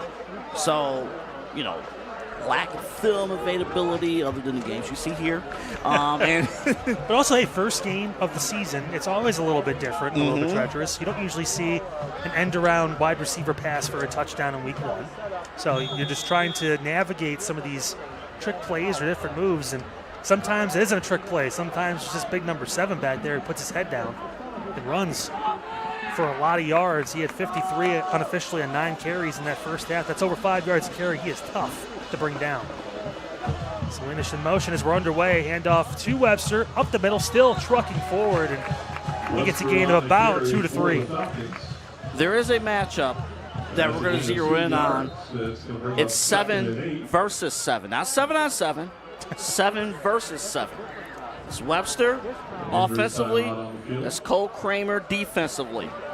Linebacker to tailback. And Kramer trailed there, but we're going to have an injury right now, Kyle. So maybe some cramping going on down in the field. Gives us a chance to talk to you about Greeny Sports Cards. Hey, they're Northeast Ohio's largest buyer and seller of sports cards, and it's looking to buy yours too. That's right, whether you have a few cards or a storage unit, set up an appointment through their website. Just go to greenysportscards.com. Always buying, always selling. That's greenysportscards.com.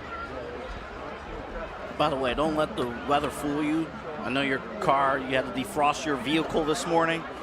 Still humid. A little bit humid, just a little bit, a sneaky humid tonight. It's just 72 degrees and clear skies. Not too bad. As Ash Martin is the Chagrin Falls player cramping up, he's going to be able to get off the field on his own power. He had a 2-point conversion attempt pass that didn't result in any points. He's jogging like he's ready to go back in the game. He's going to get checked on, run it off, jog it off, and perhaps come right back.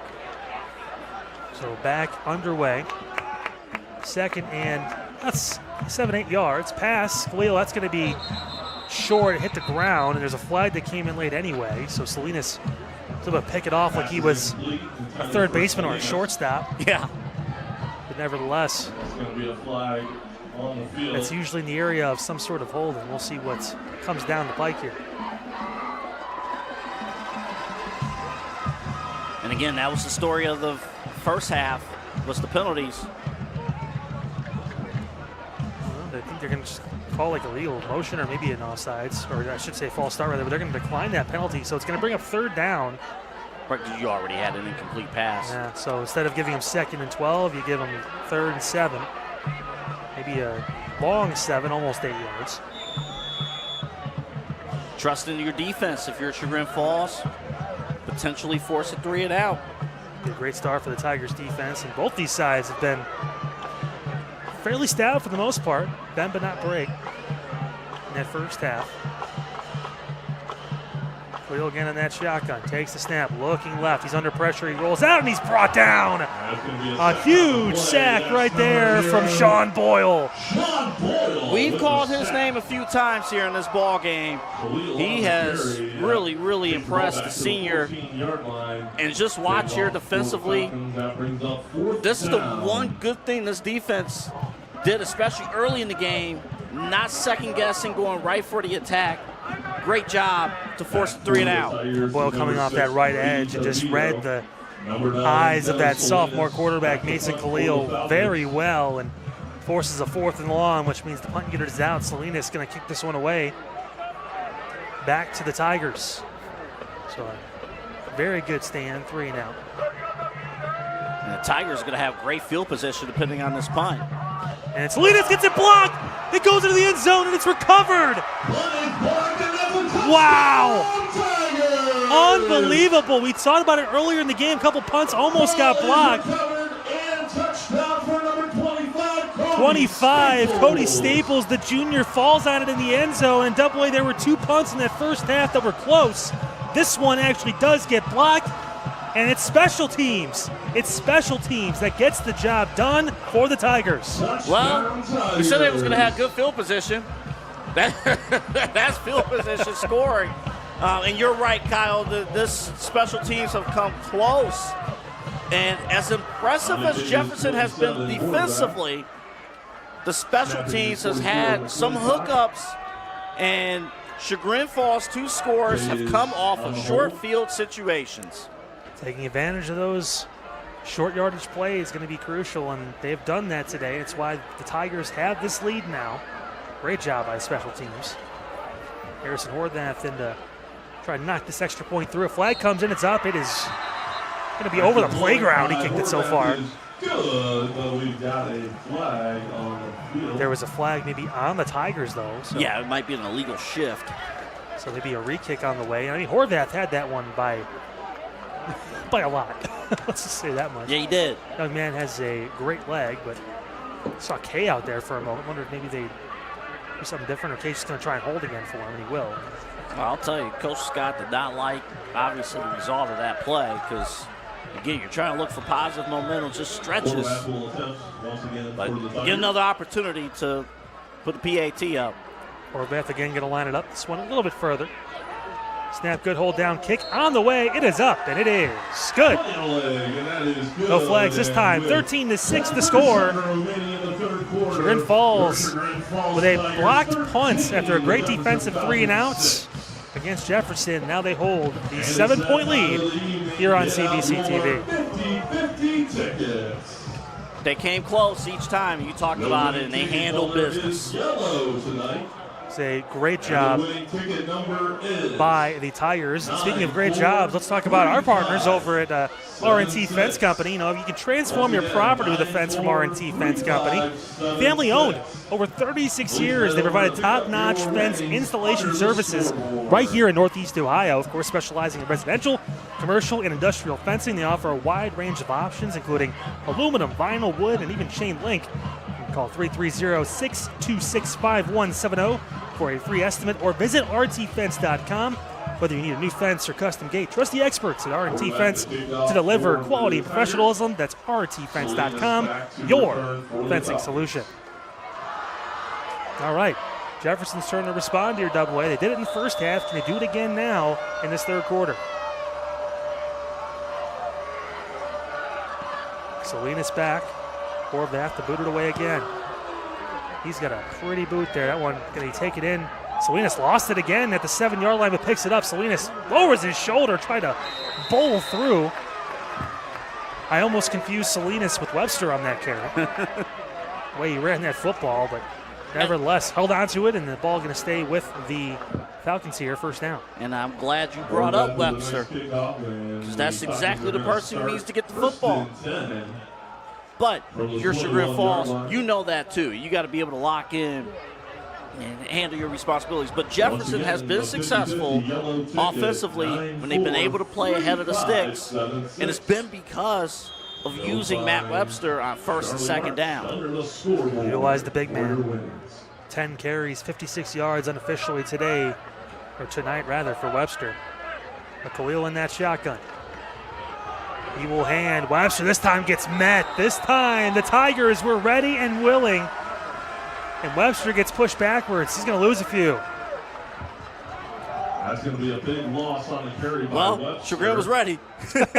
They were ready. Hey, identify your keys. Kramer's going to be down. I think he pulled up after the play. Yeah, still early in the season, getting used to the conditions. You mentioned a little bit of humidity out there, so Kramer going to take a second to stretch that out. And, of course, this is a reminder for you guys. So don't forget, of course, if you're watching tonight on CVC TV, our broadcast, hey, it's going to re-air on the Rock Entertainment Sports Network tomorrow night, 7 o'clock. Don't miss it. Again, RESN is available on Spectrum across Northeast Ohio on Channel 979, in addition to free over-the-air access on Channel 22.1 across the entire state of Ohio. So happy to join Rock Entertainment Sports Network and have these great Again, teams, these great communities across the CVC get broadcast to a very, very large audience with our friends over with Spectrum. So appreciate that, of course, and appreciate the Rock Entertainment Sports Network for providing that for these folks. So you're going to see this too as we've got it queued up, and it's a great job by the defense of Chagrin Falls. Webster's been able to do pretty much whatever he's wanted to the entire game, was averaging over 5.5 yards a carry, and this time Chagrin Falls was able to read that perfectly, push him back, and double A. This is where you mentioned, this is where the Falcons have struggled when they get behind the sticks. Yes, they have, and they got to figure it out. Probably go in the air. And they will. Khalil going to pass, taking a shot. Salinas, I should say, no, there's a hold late, and it is going to be a hold on Caden Villeneuve. He had the unfortunate task of trying to stay with Devin Salinas, and that's going to be a huge pass interference play and a big bailout for that offense, just trying to get some movement down the field. A lot of these plays, AA, have been either the Hail Mary shot, essentially, with the receiver pass, or big penalties that have kept this offense going. Yeah, I think that's tough because even it's the right call. I'm not saying it from that standpoint, but like as a DB, I think you had a shot to still make that play, but at the same time, at the end, you're not giving up a touchdown either. So live to fight another down. And they will, and the ball is going to get placed at the 32-yard line here. First down for the Falcons. Another handoff. So Webster was in a sea of bodies there, which is what they kind of have to do at this point, as now the student section for Chagrin Falls getting engaged. Yeah, they're doing it well. One of the most undercovered things, it's like the beginning of the third quarter, the fans are not really into the game. Still the concessions, they're still hanging out with their friends. So a lot of momentum can change even at the beginning of the third quarter. So it's important to get your home crowd back into it. And the defense is doing a good job of that. I'll tell you what, that student section is packed over for Chagrin Falls. And this offense for Jefferson right next to them essentially on the field, they're hearing it. Second and long, 9 minutes to go in this third quarter. Khalil in that shotgun. It's going to be another handoff across, trying to break through and does find a hole, turns the corner, big run. Lundy down the sideline, brought down past the 40-yard line. What a carry by Mitchell Lundy. A couple of those big plays today. A lot of critical blocks there, too, on the perimeter, and a great run. And the speed. Jefferson needed some kind of spark there offensively. Watch this.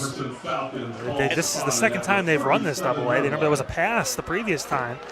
But Lundy able to get that corner, and, man, he's got that speed to break through. And they had extra help to seal off that edge. I'll tell you what, Brady Cass saved a touchdown with that tackle because there was no one else in the direction of Lundy there. Quick pass to the outside. Salinas makes the catch. He breaks left. Salinas turns upfield. He's got a first down.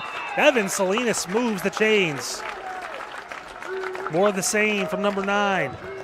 Now that's an explosive 1-2 punch there, because after you finally get a big play, then you say, hey, let's just get the football in Salinas' hands and let him work and let the blockers work too. Handle business, but another defender down after the play. It's been one of those nights so far.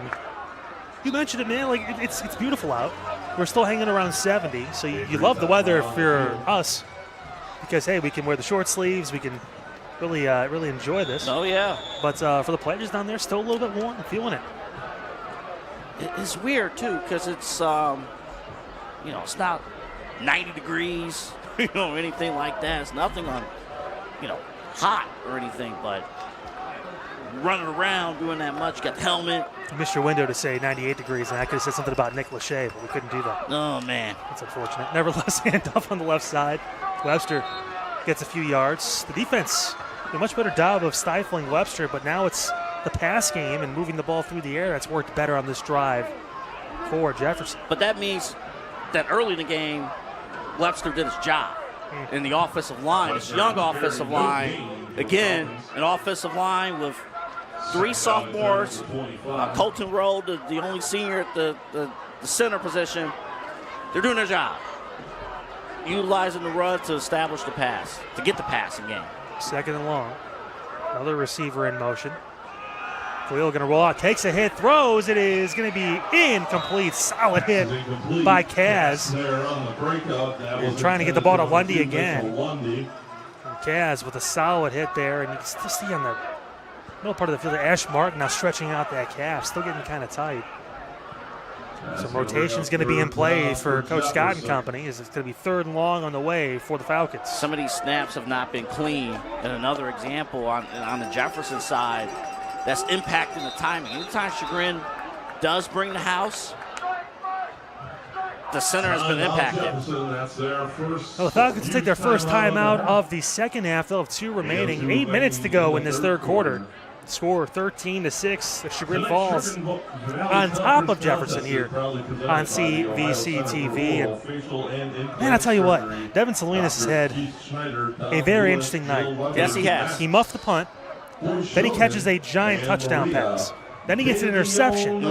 Then he gets a punt blocked. Yeah. Then he makes another play down the sideline and a huge catch for 17 yards and a first down. He has gone up and down the spectrum of good plays to rough plays. I mean, it is a interesting game. Yes, it has for been. Devin Salinas, to say the most. But again, senior leadership, handling business, putting the team on his back. They're going to still need him.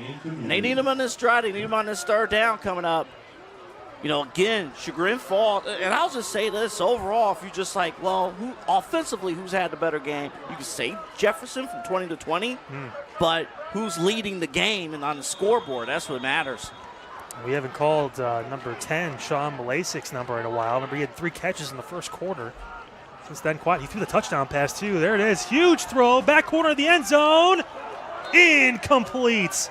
Great coverage on the far side. I believe that was Vinleff who knocked the ball away. Salinas, this time, Vinleff wins the battle. And these DBs, they're being put in man-to-man situations. Coach Scott, you know, with the trust and his cornerbacks. Took that shot, and usually Salinas wins those. We've seen that a couple times tonight, or he gets that penalty, but a great job by Caden Villeneuve to knock that ball away. Let's hear it for the Tigers. 4th down and 10 from the 25. But again, you got to, again, four down situation. Yeah, ball on the 25. You can say you're on the fringe of field goal range, but right now still down 7 with good field position. You want to try and get this one over, and almost drawing the Tigers off sides. Cleo rolling out right, throwing. It is up, and it is caught. What a play by Salinas. This time he wins the battle with Villeneuve, and a huge play for a first down. And this time, after the pressure, actually getting a clean snap. And more defenders are down. Again, with cramping and everything going on with the weather. Well, I'll tell you what, Devin Salinas has just eclipsed 100 yards receiving on the night. What has been a fantastic game for number 9 in whites.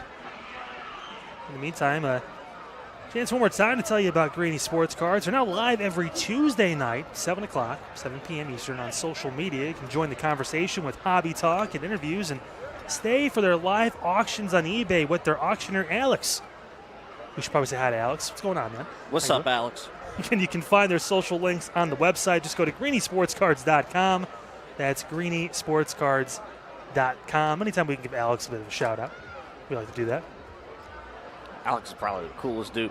But that was Cole Kramer again down, and he was down a few plays ago.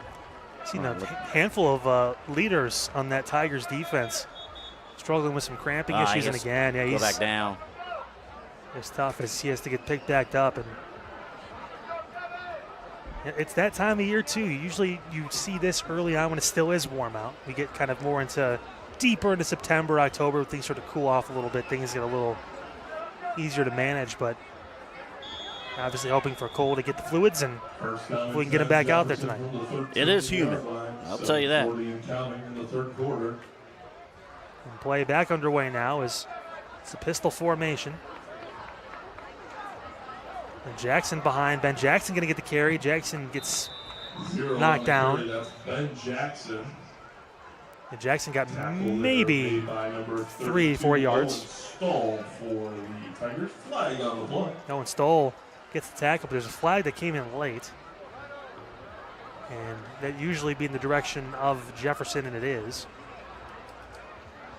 By the way, if you're a Jefferson fan, keep an eye this year on Ben Jackson. Sophomore running back, but yeah. Legal substitution. Offensively and defensively. It's a rare penalty, illegal substitution, so it's a 5-yard penalty, so that carry does not count because there'll be a replay of first down. And Jackson back out there in that pistol with Khalil. Look at another run, and now those are doomed to repeat. It's another tackle by 32 Owen Stoll again. Ben Jackson Stoll there again on the tackle for the Tigers. So everybody just said, let's run that back. That's the definition of let's run it back. And instead of 3 to 4 yards, he only got 2 on that carry. So second down, and roughly 13 yards to go.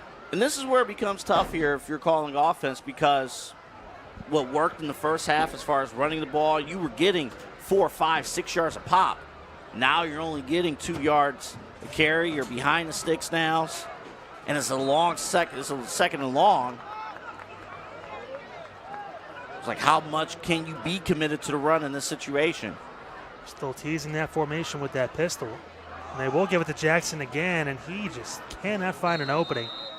Maybe a yard, if that, maybe 2 at the most, with some forward progress. And again, defensively, lock in. Now, be careful. You want to make sure that you do have somebody, the safety. You don't want to get hit with a play action later in the game. Now, it's a 3rd and 14. You're not, Jefferson's not going to run a play action on 3rd down, but later in the game, you don't want to go too aggressive, but this defense is doing a great job here in this 3rd quarter. Kramer back in, of course. On the tackle there, too, is Alex Hardy. We mentioned him, obviously, in the offensive end, too, but he's senior, number 54. One of the leaders on this squad for the Tigers. One of those impact players we highlighted before the game started tonight, making some plays now in the second half for Chagrin Falls. 3rd down. Shotgun rollout, room to run. He's got some space. Big move there, and inside the 10 down to near the 5-yard line. What a scramble by Khalil, and he gets the big first down for Jefferson. Run there by Khalil. That's a 12-yard. That's huge. Play, but he's be let's watch. I think he's short. They're going to say he was short. Wow. By a yard. Thought maybe he spun through and got that. But they're going to mark him down just short of that 5-yard line. So it's going to be 1 yard to go. And when he spun, I thought he got the ball out. Yeah. They mark him just a bit short of that line marker. So now 4th and short. Big opportunity here for the Tigers for a stop. It's going to be given to Webster. He puts his shoulder down. Webster driving forward, and that's tough. That's one of the hardest jobs right now in Northeast Ohio is to stop Matt Webster when he needs only 1 yard. That's right. When Matt Webster, Ashtabula County, when he comes to your town. But that is tough, though. Like, you've been making the stops, but to ask to do it again on a 4th and short is tough. So they're trying to get some subs in. Another player down. I think maybe that's Kramer on the back end too. Just can't stay up with that calf. Trying to get back into the game, and yeah, Kramer just having some issues with cramping, and even some guys that are jogging onto the field. You see right now, number 4. Ash Martin jogging on. He's kind of jogging with a limp, too. It's not getting over those cramping. You get maybe a play or 2 out of it, and you fall back down. I mean, well, again, you can't fault the players for wanting to, obviously play. Game 1, you went through all the troubles and stuff, and, you want to defend the playoff run from last year. And, of course, you're going to tell the trainers and coaches, yeah, I'm good to go. Good. I'm good to get back in. That was nothing. And then at some point, the adults got to make tough adult decisions, and they're going to have to miss a drive or 2. It's almost in some situations, too, where maybe you're hoping we came out, we scored a few times, we got a bit of a lead. We don't need to play everyone as much, maybe, especially if you're having those cramping issues. But in this situation, you mentioned AA, it's a 1-score game, and Jefferson's knocking on the door of making this essentially almost a tie ball game again. You need everybody out there. Yeah, and it's been a drive here for Jefferson. Coach Scott talked about it for Chagrin Falls. He wanted to load his schedule up with tough games, all 10 games of this regular season. are CVC games. So you're going to get top-level competition week in and week out if you're Chagrin Falls. And Jefferson, they won 3 of their last 6 last year. They want to start off 1-0. Keep that momentum. Webster again, carry, middle, putting his shoulder down, trying to get in. And they're going to say, I think he was just short. Carried by Webster, and that's going to be close, but no touchdown is signal. But a yard. And he got 3 plays. That's about as close. 3 plays. It's about as close as you can get. And the game plan feels pretty similar here. We'll just give the ball to 7 and see if he can push it forward another yard. His play is blown dead. Looking to see if there's another player down or. Oh, a flag came out. And there's some talking going on with the quarterback. They're going to say it's a false start. Oh, boy. That is a huge penalty that's big time against Jefferson. That's big time because all you had to do was hand the ball off to Webster. 3 more opportunities from the 1-yard line. Flag on the You were play. set. That is on Jefferson. It's signaled as a false start. It almost like they called it maybe on the center. 10 and counting. Maybe after the ball is set by the officials, you move that football. It'd be a rare penalty for Colton Rude, the senior, who's the leader on this group. Webster going to get the carry. No, it's a fake. What a fake by Khalil. He cuts inside. Khalil spins through. He's close. And he's going to be just short, no signal. And it looks like they haven't said anything yet. The referee's looking at it, and I think he's going to be short, Kyle. Yeah, short by half a yard. Great stop by the Tigers there to not let Khalil spin his way in. Tell you what, though, that was one heck of a play call there by Jefferson just to get that bounce. Or it may have been a decision by Khalil on his own. Played off Webster there to not get the ball, and they all collapsed on him. They gave Khalil space. This time they do give it to Webster. He lowers his shoulder. He still might be short. I'm not sure, Kyle. This could be. No, he's there it is. It's a late ruling. And Webster does get into the end zone. It's so hard to keep 7 out. And this time, he's in 13-12. And Jefferson's an extra point away from tying this ball game once again. Well, again, Webster doing his job. Khalil, the play before, that fake and eliminating essentially the penalty, the false start penalty. Let's watch the run. And he had to fight for every single bit of that yard. But that's those shoulders, man. Oh, but Webster just able to extend that ball right before he went down. And that is a huge, huge touchdown. I'm telling you, if you wrestle, wrestling and football go hand in hand. I heard Coach Mikovich at Maple Heights say that. That was his sales pitch during my homeroom. One of the all-time great wrestling coaches in state of Ohio history. Jamie Milkovich and everything. But that has nothing to do with this. Jefferson handling business, but, man, tough football game. What an excellent quarter by both teams competing. You can tell they're competing, and there was another player down with some more cramping issues. That's been a problem that surfaced a number of times here in this third quarter. As Jefferson, again, just that extra point away from making this a tie ball game. It was 6-6 for a long time. Chagrin Falls responded with a block punt for a touchdown earlier on in this third quarter, and now the Falcons with a chance. It looks like they may be going for 2 here.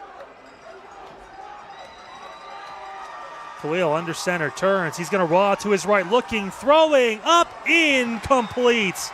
And that is huge. One of the first times we've seen Sean McClasick not make the play. And that means the score is going to stay 13-12. Double A, the 2-point attempt, trying to take the lead, not going for the tie. Well, decisions from Coach Root. Well, Khalil was on running, sprinting him right after. Kind of seeing things right now. And by the way, I do want to point out too, Kyle, you hear the Chagrin fans, the student section, we're on the visitor side, you hear them, the Flame Falcons is what they call them. I almost wonder in that situation too, does Khalil keep that ball and run it? He had some space out in front. You could, but the moment the ball was snapped, he was running backwards. Like he was. It was a rollout, and I think maybe he could have had an opportunity to turn that corner and make something happen, but it's a bit of an overthrow for McClasick. And the play worked earlier in the game, It did. like a couple times. You know, the rollout, if he can get a clean snap. get his man on the flat. He's got the athletic ability to separate from some of those defenders and make the throw, but not that time. And Tigers now with the lead, and they're about to get the ball back. Falcons is number 10, Sean Nicholas.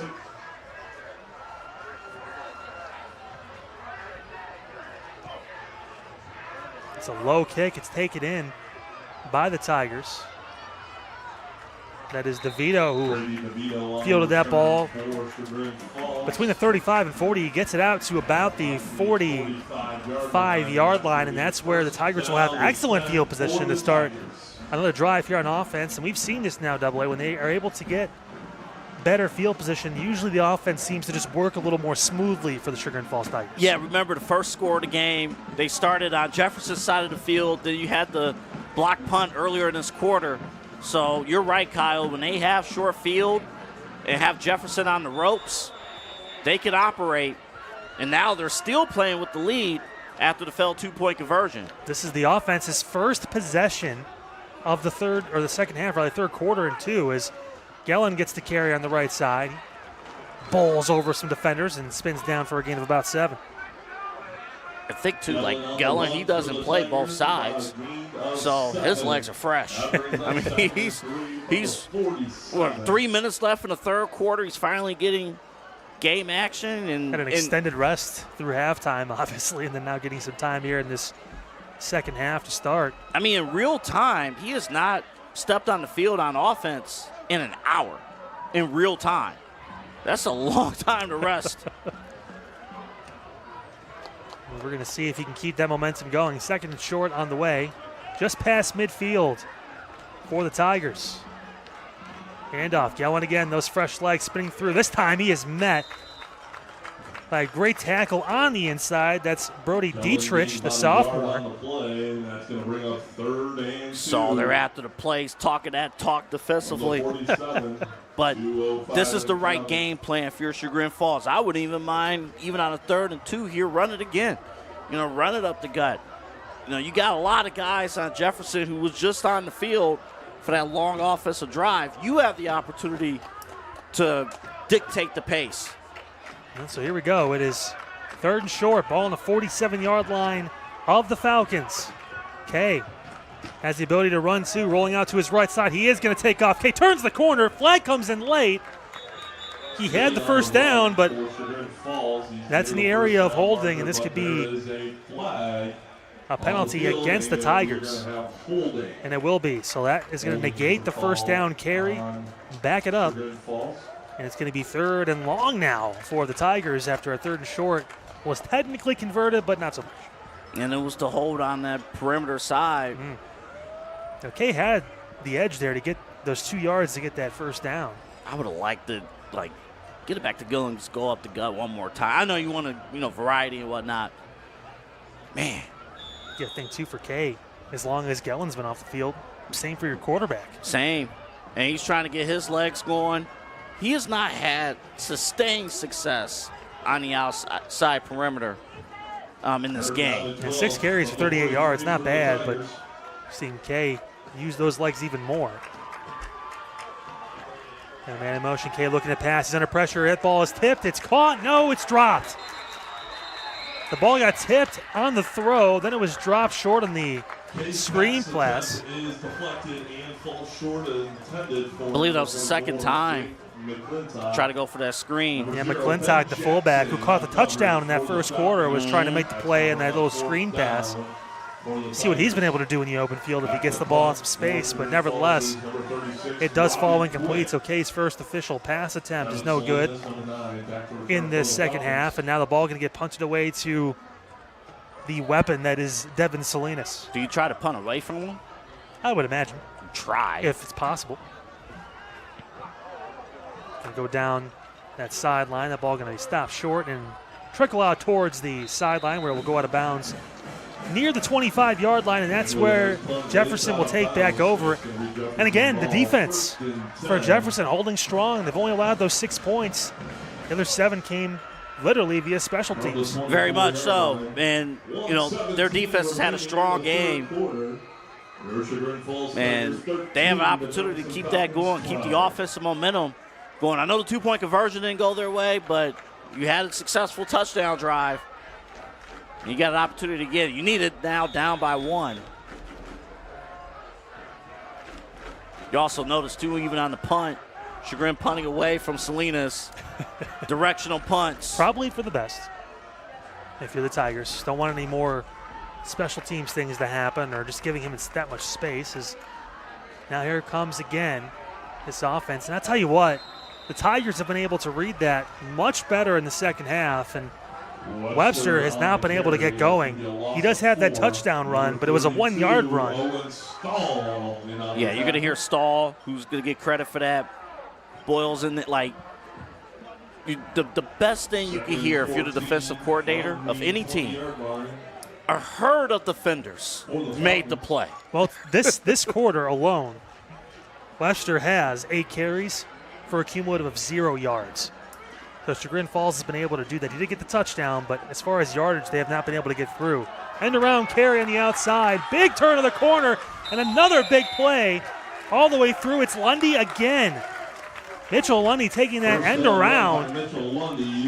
Ball goes down to the 41-yard line. 21 yards for Lundy. And you know who made the key block on that play? The man we've been talking about running the football, Matt Webster. Yeah, if you can't do that, use yourself as a blocker because he is a mountain of a young man. Mentioned 6 foot 240. Use it. Imagine being a defender. You're screaming over to the football, and then boom, right there. It's just crazy. And Lundy's had success on that end around a few times now. A couple of carries, over 40 yards for the senior. So 1st and 10, ball on the 40-yard line for Jefferson. Vallejo in that shotgun. Handing off inside. Not much there. I'm telling you, I think it was Stoll again. Yeah, he's been all over in this 3rd quarter as Webster, again, only gets about a yard or 2. But you got to still maintain those plays still just to keep the defense honest. Can't just abandon it completely. But it's still paying off because they're still getting the big plays, but defense has got locked down. That's going to end the 3rd quarter with the score 13-12. The Chagrin Falls Tigers 1 quarter away from capturing their first victory of the season here at home, but the Jefferson Falcons trying to inch their way back in. They have the ball approaching midfield as we open the 4th quarter of play here from Chagrin Falls High School. What an eventful first 3 frames. Double A, the 4th one looking to be even more so on the way. And again, learning lessons. You think, too, all those penalties we saw in the 1st quarter, a little bit of the 2nd quarter, for the most part, both teams have cleaned that up, and you're seeing young guys, being engaged here. They have settled in. They've been through some conditions, particularly on Chagrin's side of things, but this is what you want. Everybody, you want to be locked in. 4th quarter, both teams with an equal opportunity to win the football game, and it's going to come down to those critical plays throughout.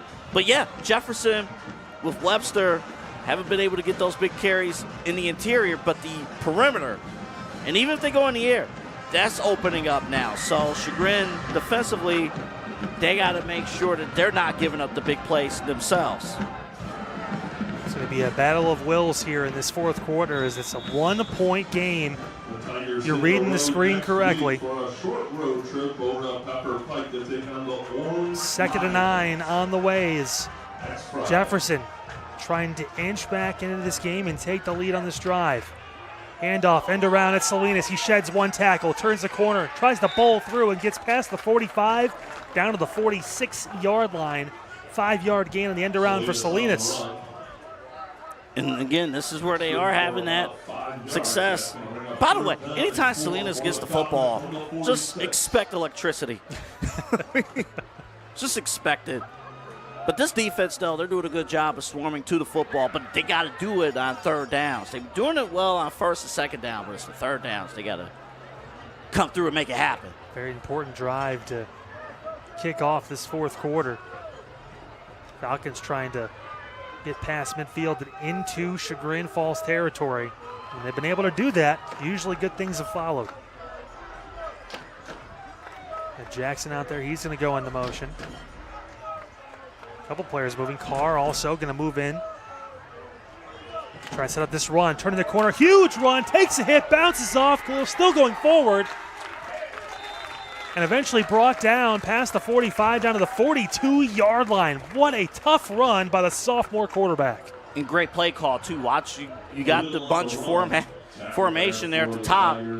You account for those extra defenders, and you get a clean path. You see it there for the first down.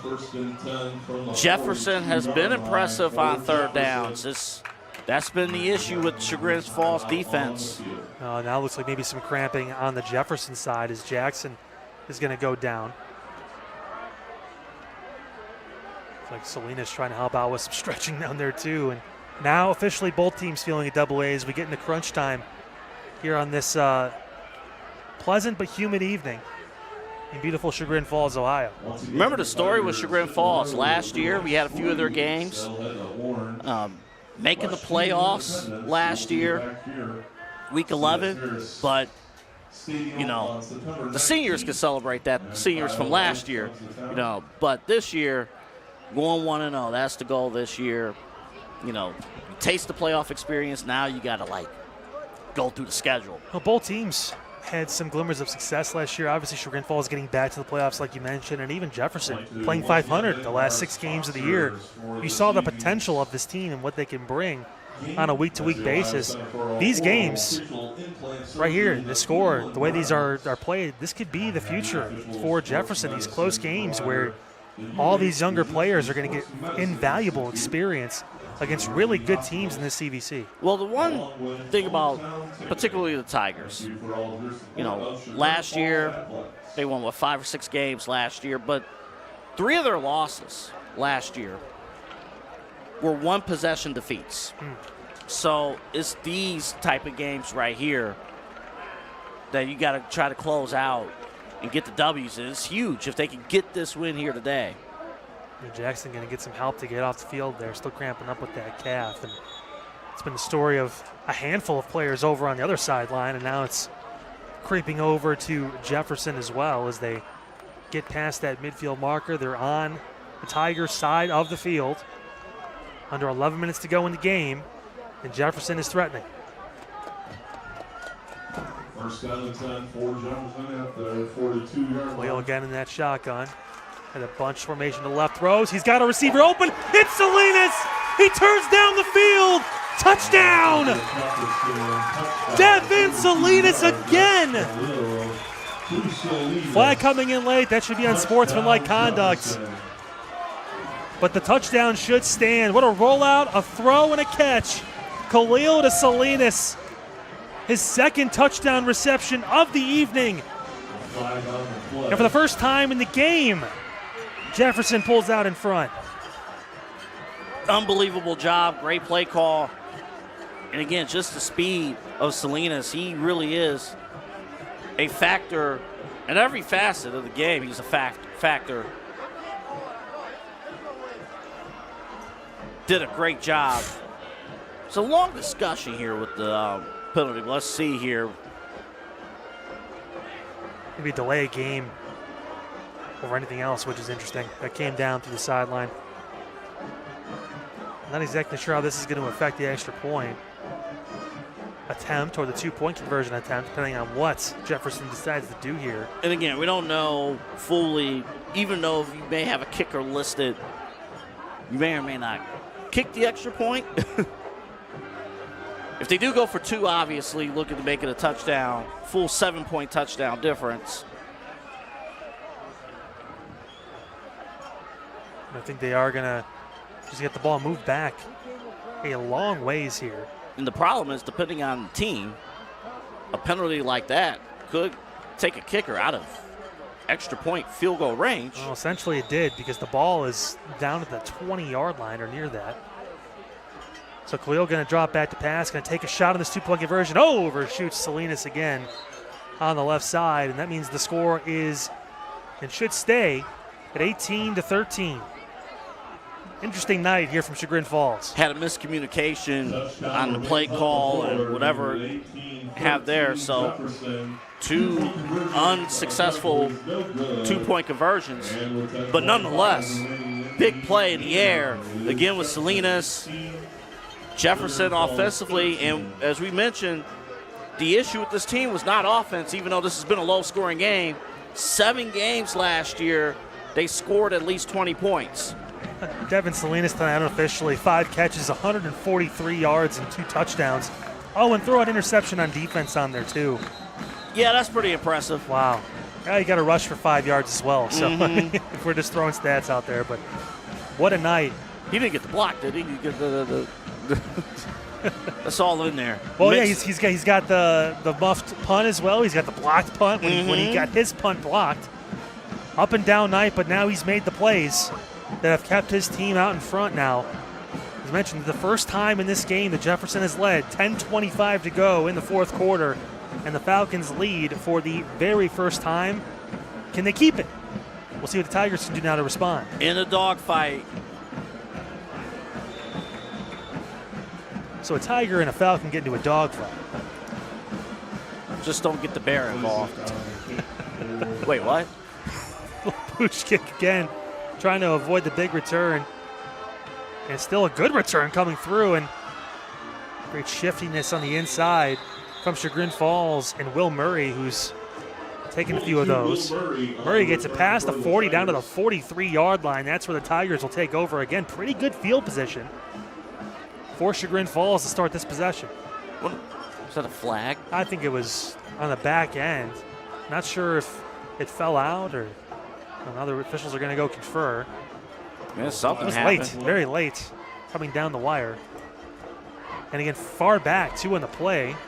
The tackle was around where the referees are standing, but the flag came thrown 15, 16 yards behind that. They're going to wave it off. Yeah. Yep. No flag. Yeah, picking that up. That's going to be the first and 10 for Chagrin Falls. Listen, referees run around, too. Sometimes the flag just happens to fall out of the pocket. I know, You know, I'm yeah. just saying. Or you have some coaches in the past who can't get the flag out of their jacket. They keep it ready and available at all times. You never know. Speaking of which, I want to hear offensively, we're going to get a big shot here on this first down. Kind of surprised this overly aggressive defense. The offense has not scored since that first quarter. The offense hasn't, at least. First down throw, it is caught. Let's check down to DeVito. Number 6. That is That's good. Get a good high percentage play call. Get some space. DBs are giving you a little bit of room there. Take full advantage. We talked throughout the game about Jefferson being able to play ahead of the sticks. We have not really talked much about Chagrin Falls doing the same. Well, the offense, like I mentioned, they haven't done much since that first drive in that short field. The touchdown pass to McClintock back in the first quarter. Remember, it was the special teams that scored the other score, the other touchdown for the Tigers. The offense, though, some good plays here and there, but have not been able to succeed enough to get a full drive for a touchdown. Here's Kay. He's going to scramble. He's going to get forward and get that first down. Kay using those legs to get a solid 5 yards and move the chains. Probably his most impressive run of the night because he had to identify where the path was going to be there. He stopped and then took advantage, made the defenders get stuck, quicksand. Did a great job there. 7 carries, 43 yards unofficially for Kay, the dual threat. Remember, he's got 60 yards through the air, a touchdown and an interception. Up and down day for this Tigers offense as they now try to respond as we approach the 9-minute mark to go in this ball game for the home Chagrin Falls Tigers. Kay in that shotgun right at the 50-yard line. Ball on the 45 of Jefferson. Play Receiver blown dead. jumped. Yep, and that's going to be a false start. 5 yards backwards. And every time, all night long, get a lick of momentum. Penalty ends the momentum. It was really evident AA in that second quarter especially. There was multiple penalties on drives that just killed the momentum of this squad. Penalties, and we played a highlight package coming out of halftime. The big interception that should have been a pick six. Yep. Called back because of a penalty. I think if that score counted, who knows what this ball game would look like It's a right whole now. different ball game. Momentum obviously swung, but not as big as it could have. First and 15. Kay going to take a shot down the right side. Looking, throws, incomplete. No flags on the play. Great defense by Brandon Carr. Looking for Kaz down that right side. He was behind the coverage. They were hoping for a jump ball or some sort of penalty there. And great coverage by Carr to not get that flag drawn. And this is where I know I joked about film study earlier in the game, but you will see, you know, if you're the receiver, probably jump there, kind of force the penalty. But the DB did exactly what he needed to do, swipe that arm down, play the football. Yeah, Murray checking into the ball game now. Watch him on one of those swings or short passes. 2nd down and 15. Murray, the speedster, number 22, at the bottom of your screen, right on top of Brady DeVito in the slot. It looks like Hayes going to roll out to his left and go opposite. Throws. No one is there. Out of bounds. Felt the pressure. Incomplete. They're looking for a flag for throwing with no one around, and that did not happen. It's outside the tackle box. Yeah, intentional grounding. They were trying to get that, but no dice. It's going to be 3rd and long on the way. And again, this Jefferson defense, AA, has just found a way to just pressure and make things difficult for the Chagrin Falls offense. They have, but again, what would have happened without the penalty? You know, so once again, not being able to capitalize on momentum. How many 2nd and longs and 3rd and longs have we seen all game long from this offense? Makes it really tough to compete if you're putting yourself in disadvantaged situations. A big opportunity now to try and compete again. SK is going to be in that shotgun, Gallon on his right hip. And they're all in man, too. See where the safety drops. These pressure's coming. Kay going to step up. He's feeling it. Rolls to the outside. Kay's got room. Kay cuts through, tries to lower his shoulder and takes the hit. Got near the 1st down, but he's going to be just short by a couple of yards. The decision time on the way for Coach Scott. I'll tell you what, though, Kay did a great job. They're making the decision. DB's really dropped back. I thought he was going to come on this near side here, the TV side, considering the safety drop back on the opposite. But his speed, you see why he rushed or had, 1,699 total yards last season. Yeah, 56 on the ground tonight on just 8 carries. And they may call his number again here on 4th and short. Ball on the 30-yard line of Jefferson. This could be huge, maybe even for the game. And a flag called. It's going to be a false start on the Tigers. That is back-breaking for Chagrin Falls. So 4th and 2 turns to 4th and 7 now. And a bit more real estate to try and traverse to get that 1st down. And I think now you got to punt. I think they're going to punt. And the lineups are switching over. That's backbreaking. Chagrin still has those 3 timeouts that way. That's the one thing that Coach Scott has in his back pocket to be able to stop the ball. And their defense has been able to play fairly solid for the most part. A few hiccups here and there, but both sides have been able to lock things down, minus a few big plays. We have someone back here, and they're going to move into the rotation. Now the punt will come. Trying to draw maybe an offsides quickly. That one almost blocked as well. It was low. One taken in by Salinas. He ran up and caught it. Salinas trying to get some decent field position out of this, and he'll scamper across the 20 down near the 25-yard line. So Devin Salinas, I tell you what, risk reward, that time reward. Ran, caught that ball, and got a return out of it. He took a chance. He took a chance. Those line drive punts can be dangerous. They really can, because you don't have any time to set up and go. You got to make that decision. And I'll give Salinas this. He knew he was going to get that football, so I'll give him that. Yeah, he caught that ball around maybe between the 10 and the 15, and he ended up getting out to the 23. So a little more space for the offense to work. And what was a fantastic drive last time out. Salinas making that touchdown catch from Khalil, who threw his first touchdown of the season. Of course, you got to watch anything that comes across. And there's that little screen pass. A lot of room to run. Breaking left side. And it is the receiver, the Classic, who gets out of bounds after a huge gain on the screen play. That is massive, down to the 46-yard line, 23 yards. Yeah, that's big time, of course. And again, a lot of these drives, you're expecting somebody like Webster. Take a look there, because the defense clashed down, and there was nobody available in the flat. Mentioned, in the first quarter, McLasick had 3 catches. He hadn't been targeted since. He had the touchdown throw to Salinas. But other than that, name hasn't been called, really. since then, and a huge catch there. Here's Webster on the carry. He'll come left side. He gets some room. Webster lowers his shoulder. Gets down by the 45-yard line of Chagrin Falls, right near the first down marker. They give it to him, a gain of 10. Yeah. At this point, like, you can do pretty much whatever you want offensively. It's a war of attrition out there, and the offense is just flexing it right now. The athletes, Salinas. And it's up-tempo, too. Like, no going to the huddle. We're at it. And there's going to be a jump on that short side here. False start. Dietrich That's going to be full start on Jefferson, 5-yard penalty. flinched a bit, so 5 yards back. So, again, an opening. If you're the defense here, for once, Jefferson's going to be playing behind the sticks here, so you have an opportunity. Yeah, 1st and 15 now, ball on the 49-yard line of the Tigers. Jefferson trying to get more points on the board and extend their lead in this fourth quarter. The keeper by Khalil. He breaks through. Khalil with a great option. He cuts left side inside the 30. What a solid run by Khalil. Khalil with a run for a first down. And it went from first and long or second and long to now a first down off of that run. Getting those seal blocks there, and again, they're crashing out Webster, but this is a sophomore quarterback, by the way, Mason Khalil.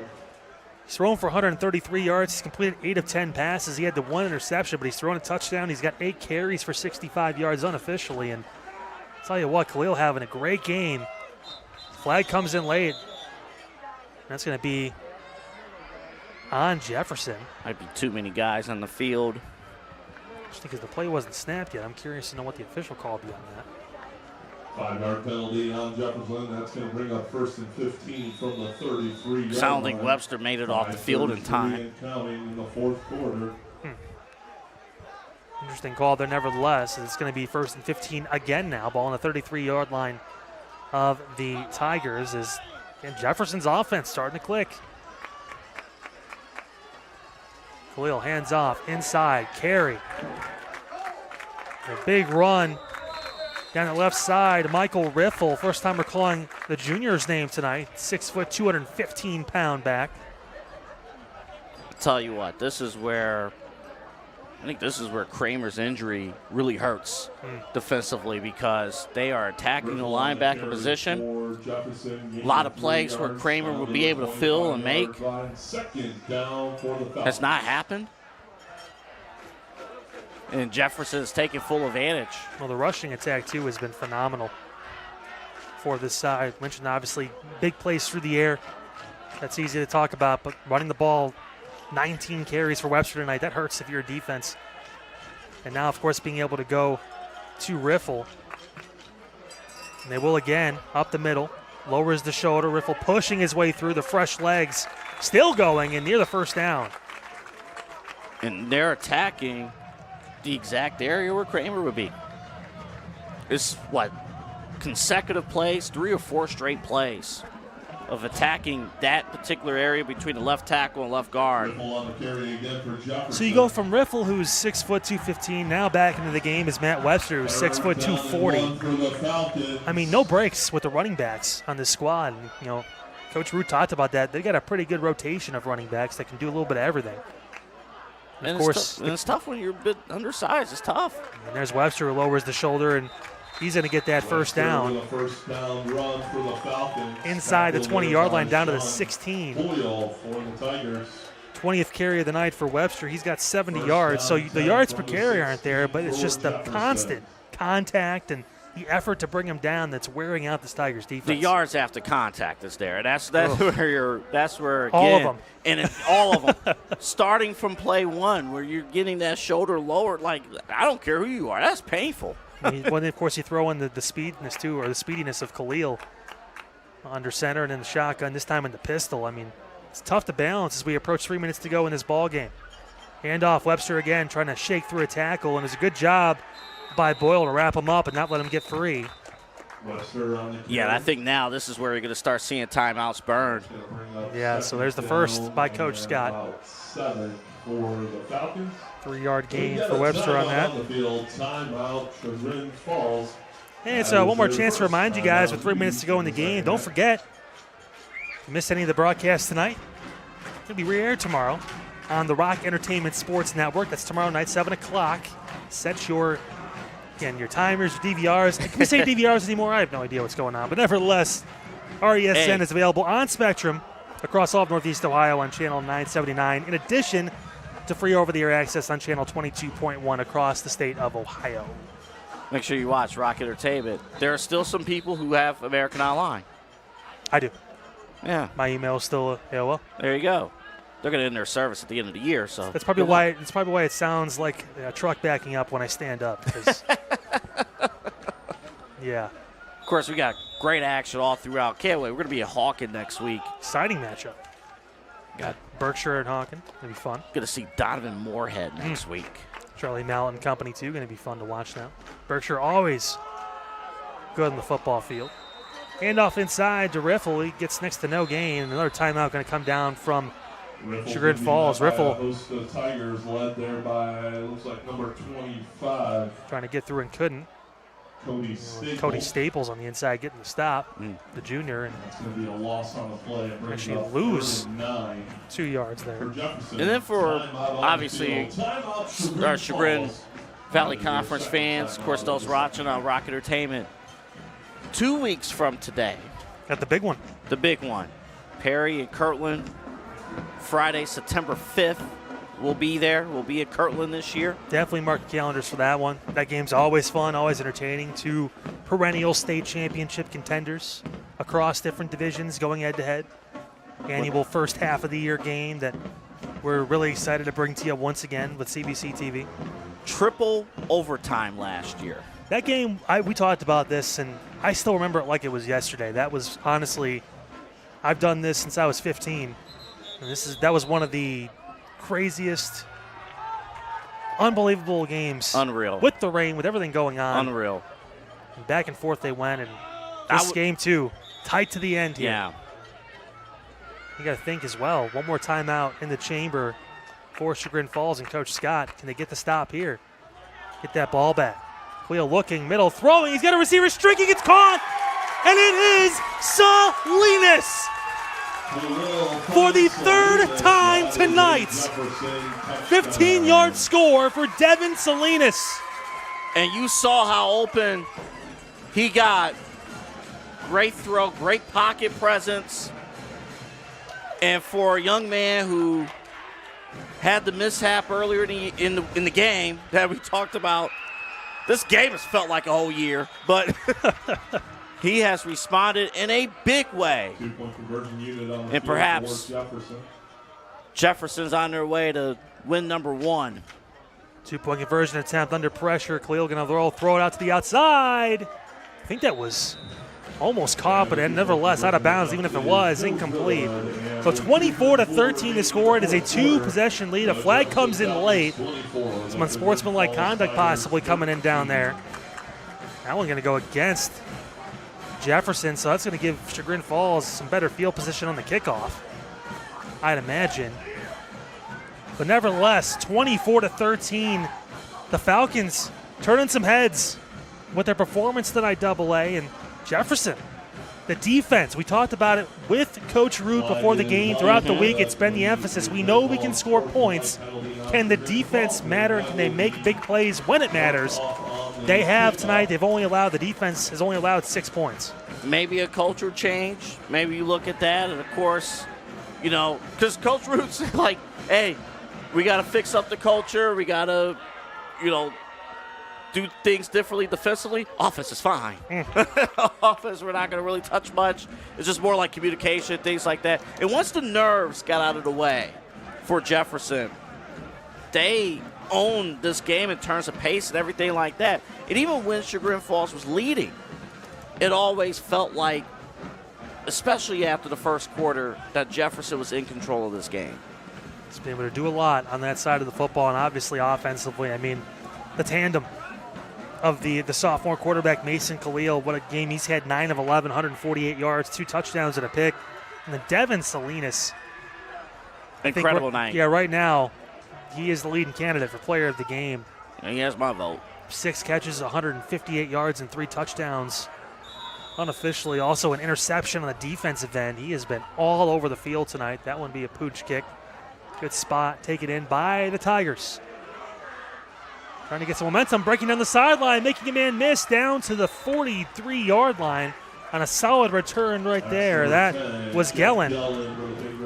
And it feels like we haven't talked about him in a long time. Gellin's only got 7 carries tonight. Webster on the other side has 21.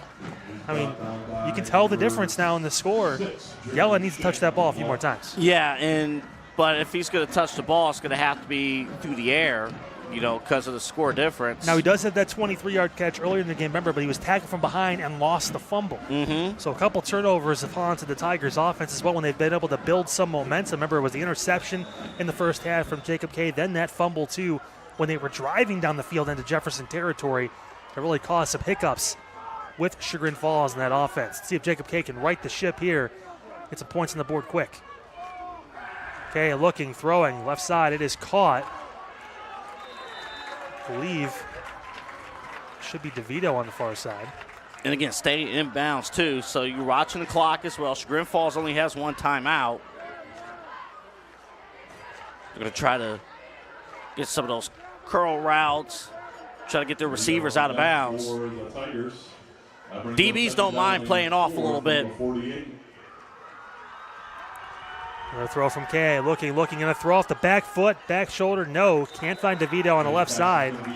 Great coverage on the far side of the field there by Paxton Fritchie. He's been all over the field too, the 6-foot sophomore. And 2:12 to go, 3rd and 4 for the Tigers near midfield. By no means over yet, but the way Jefferson's defense is played, Chagrin's going to have to make some pretty big plays here. And again, defensively, still got to lock down, get in the corners. Again, I don't mind, even though it's 3rd and 4, even if you give up the first down, you don't want to give up the big play. So playing off, if you're the cornerbacks, is the smart way to go. Here we go. Okay, in that shotgun, looking to pass again. Quick throw down the sideline, looking, overthrows his intended target. That was DeVito down the left side. Good coverage again by Fritchie. Again, the receivers and DBs, they're allowed to battle, down the sideline until that ball's in the area. So you saw a little bit of hand fighting, but, the ball wasn't there yet. Yeah, the ball just a little bit out in front of DeVito. And now a big 4th down and 4. This could essentially be the ball game right here, AA, if the Tigers can't get this. 4 huge yards on the opening night of high school football here on CVC for the Chagrin Falls Tigers. See if they try to do a hard count. Go right to the snap. Throw, that one's going to be short. Was it tipped to the line? I'm not sure. Wow. Kay gets the ball knocked down. It falls short of the intended receiver. And with 2:02 to go, there's still 1 timeout for the Tigers, but Jefferson well in control and looking like they're going to pick up their first win of the season. I thought, Kyle, that would have been a good opportunity for a little bit of a hard count, like just give it a little bit of a shot because the defense is ready to pounce, but didn't happen. And an offense in Chagrin Falls that was never really in sync today. I think, too, you mentioned with Chagrin Falls, we talked about it, they didn't have their first offensive possession until 3 minutes to go in the 3rd quarter of the second half. They hadn't touched the ball. Remember, they scored quickly because of the block punt, which is great, but they didn't get a chance to get momentum going really in the second half, and you're seeing the results of this now with the long possessions for Jefferson able to really click more on offense. And again, we talked in real time. That's an hour without the football. Hand off to Webster. He's going to get met. We know the game plan now is that it's going to be a loss of 4 or 5 yards on the play.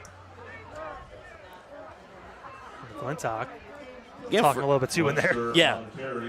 Things are going to get interesting, too, for Chagrin Falls because next week they're going to face Orange. They're going to head over to Orange, an Orange team that I believe last year ended up winning 7 games. Yeah, they were a good team last year. Made the playoffs. Yeah. In fact, their next 3 games, Chagrin Falls will be on the road. Timeout going to be called. Last one for Coach Scott and company. 1:32 to go in the ball game, and if Jefferson's able to get a first down, this one will be over. But it's pretty remarkable, Kyle. You've been doing these games now for 3 years. We've been doing these games for a while, and it's cool to see when a team makes a dramatic improvement. The game that we had, we saw sparks when they faced Jefferson, and that first drive when Khalil was in, Salinas had the touchdown. It's like, man, there's hope. And then 40 points later from Madison, it was like, well, that's game. You see a team that fights. You see a team that's just together, locked in. We talked about It's really cool to see. Only a couple of years removed from being a state championship contender. So this is not too foreign for these guys to be a really solid group and a solid ball club, and just needed a little bit of course correction. They found that with Coach Jason Root back at the helm and now trying to make it work. Khalil going to look. He's going to roll back to his right, trying to spin through, and he will go down. McClintock was there on the tackle. He lost the yards on the play. And the clock will run. And I can't emphasize enough, too, like, when you're competing in, youth sports and, school, when your coaches are in the classroom, like, you got to be accountable 24/7. You can't just slack off. You're in the classroom and they're like, oh, everything's going to be cool. They don't know. Oh, they know.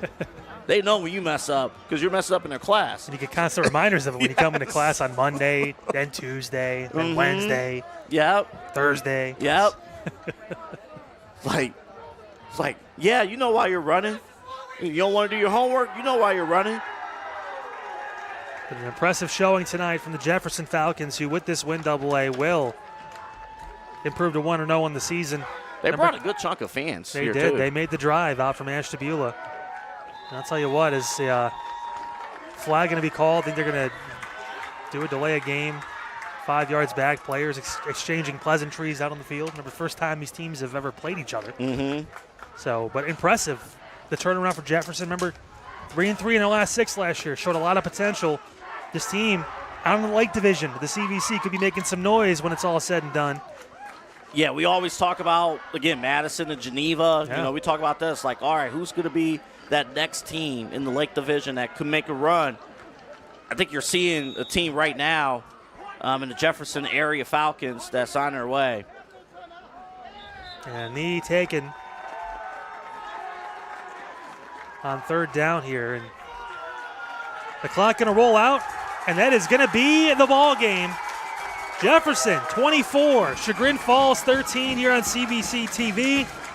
The Falcons come to Chagrin Falls and knock off the Tigers here in the home opener of the 2025 high school football season. I think it's pretty obvious who the player of the game tonight should be. Talk about the up and down game. It started with a muff punt. He had a punt blocked, but he ended the game with 6 catches for 158 yards and 3 scores. He had a rush for 5 yards, and on defense had an interception. Devin Salinas, our first player of the game here on CVC TV. A fantastic game by number 9 in whites, and he gets the job done for the Jefferson Falcons. 11-point win. Your thoughts on the game overall? Most times, like 95% of the time when you have the player of the game, we're going to say, like, man, this player had a great game, did this. We oftentimes don't reward players who had to overcome adversity and then have a big game. In fact, I can't even recall the last time that's happened for a player of the game winner, and that did. And I know our guys back in the truck, Pete and Locke back in the truck, if we do have some highlights, we can go ahead and roll a couple of them because this second half really all Jefferson. And you talked about, like, not being able to come through, get momentum, assault the penalties, and that's going to be the thing that's going to really hurt because what would have happened if the interception in the first half was a pick 6 and Chagrin Falls was leading this game by a bigger margin? What would have happened if so many penalties weren't called and they were able to operate their game? So as much as it is, Kyle, about Jefferson winning this game, and they earned this, man, that's all you can say if you're the Tigers. A couple of turnovers, penalties, too, for Chagrin Falls. Again, it's week 1 of the football season. This is one of the things you obviously have to learn from if you're Chagrin Falls. It's a good football team over there with a lot of good leadership. Even despite graduating 16 seniors last year, still a lot of good upperclassmen on that side, including quarterback Jacob Kay. They will improve from this, I have no doubt, and Coach Scott and company be able to figure things out and get back on the right track. But Jefferson just played a phenomenal game today. Of course, Devin Salinas, once again, our CVC TV player of the game tonight. And with that, Let's wrap it up for us in Week 1 AA. Yeah, it's going to be tough here. I'm not sure if we're going to get highlights real quick before we wrap, but what a win. What a win for Jefferson.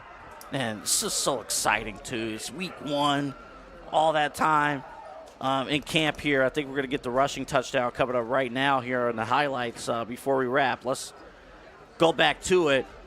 And, again, talking about the – and that was the sack in the backfield as they were wrapping things up. And with that, again, we're going to let that one go. And, again, Jefferson with a phenomenal performance tonight. 24-13, the final score. The Falcons get their first win of the season. Chagrin Falls going to try and respond next week. We will be at Hawken next week. Big matchup between the Badgers and the Hawks. That's going to be a great game next week. Yeah. That's going to be a great game. Yep, Berkshire and Hawken going to be fun. Two really good teams in the CVC. Got some playoff aspirations on both sides. A lot of good quarterback play, good defensive play, too, with both squads. Looking forward to that matchup for you here on Chagrin Valley Conference TV. In the meantime, for AA Anthony Alford, I'm Kyle Cornell. For the entire staff here at CVC TV, wish you a great night, either Friday night or Saturday night if you're watching, of course. Yeah, shout out again to Locke, Max, Spencer, Steve, and, of course, our guy Pete as well in the production, handling things. Appreciate you all, and everyone else have a great rest of your weekend. We'll see you next week at Hawken High School.